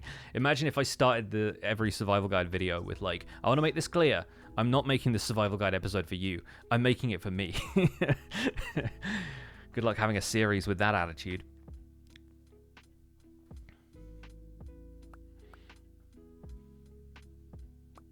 Yeah, exactly. Like, I want to be excited about it. Soulflame is right there. Like, I want it to be something that I can say, yeah, I'm happy with this. I'm proud of it. I feel encouraged. I feel motivated to do that stuff. And making videos for the sake of making videos is something that some people on YouTube can find their peace with, but I just don't find that sustains me. The same thing with like following trends, right? Like, it's entirely fair if people want to make, you know, whatever trend pops up in Minecraft, whether it's like 100 days videos or 100 hours or whatever, like those kind of catchy ones that people tend to bring out every so often as like, this is pretty much guaranteed to work because other people are doing them, and it's a catchy title. Not to understate the amount of effort that goes into those videos in the first place, but like, I tend to stay away from that stuff because it almost seems like predictable to do that. I don't want to always go with like the safe bet videos, and sometimes they just don't work out for me. Like, part of the reason I wanted to concentrate on Empires was that Survival Guide was seeing a real dip in views. And it's just because it got to a stage where not everybody was at playing Minecraft. Some people fall off by the time they get to... Alright, I guess I broke my bed over Ollie's, that's what I did. Yeah, some people just like don't sustain their Minecraft worlds for as long as I do, and so they're not as interested in some of the late game stuff I'm talking about. But Empires was just going to be more popular by default at that stage because it was new. But genuinely, I've had such a great time on this season of Empires, and long may it continue.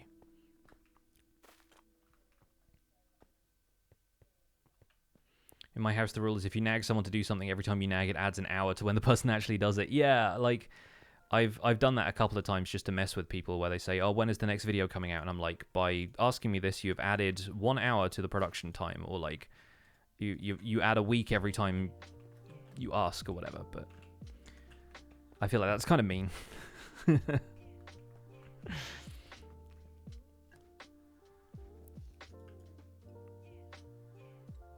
Did I leave my shulker box in the end? I must have, right? Like, my gunpowder shulker box is just still there next to the portal. I've made a terrible mistake. What I will do is set my spawn, because then I can just get back here.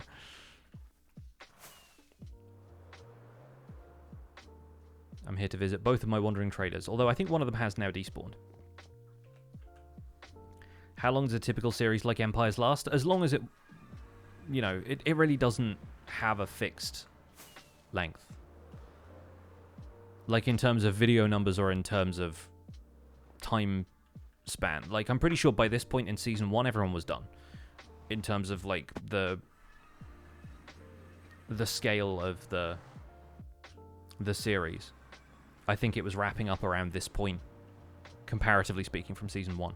But then, this time around, we're going on for a little bit longer because we think we got more in us, you know?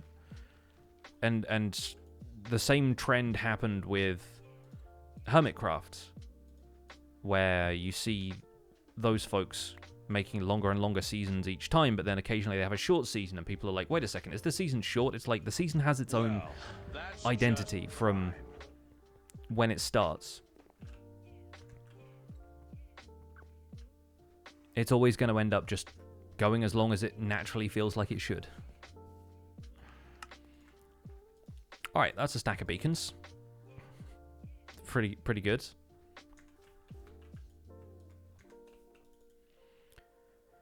And with 55 obsidian, we can make 18 more. But I think we'll leave that for now. We'll put all of these heads away in the drawer. And we are just coming up on 3 hours, so that's actually a pretty good time to wrap up the stream. Don't mind me just over here with my 39 invulnerable withers heads. Not so invulnerable now. My Kojo head. Prized possession over here.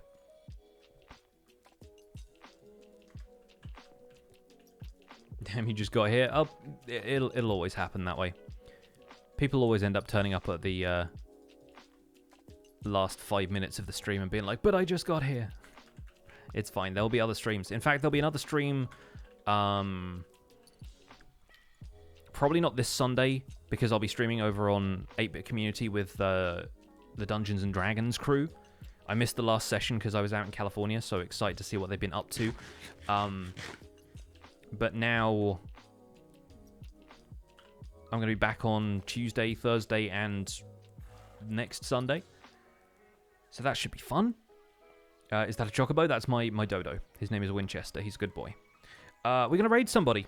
We're going to pass on the love that people showed earlier by raiding us. We had Archeo Plays, Eric Stoll, and Miss Charlotte with the raids today. Thank you so much. Thank you to everyone who supported. Thank you to all the folks who have cheered some bits, subbed, resubbed, all of that good stuff.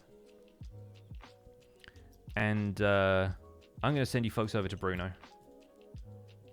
Bruno is in his half-hearted hardcore amplified world. He's on the 1200th day, and he's building a massive sugarcane farm, which should be an awesome time to watch. Bruno is a lovely guy. I'm not sure where he placed in the Uruguayan Streamer Awards, but he is one of the best streamers in Uruguay. So I'll have to ask about that. But yeah, you'll enjoy Bruno's stream. Show some love. Use your Pixel Hype emotes and the hashtag PixelRaid. I'll see you guys again over here on Tuesday. But if you want to check out 8-Bit Community on Twitch, then you can find me playing Dungeons & Dragons with them on Sunday. And my partner is streaming in the other room right now, twitch.tv/celerymin. Their first stream back. Normally adult language, adult conversation, but a very chill atmosphere. And I think right now they're just doing some watercolors and chatting about stuff. So not the gaming stuff, but some of the other creative stuff that you can find happening here on Twitch. Thank you all for being here. My name's Pixarus. I'll see you all soon. Take care. Bye for now.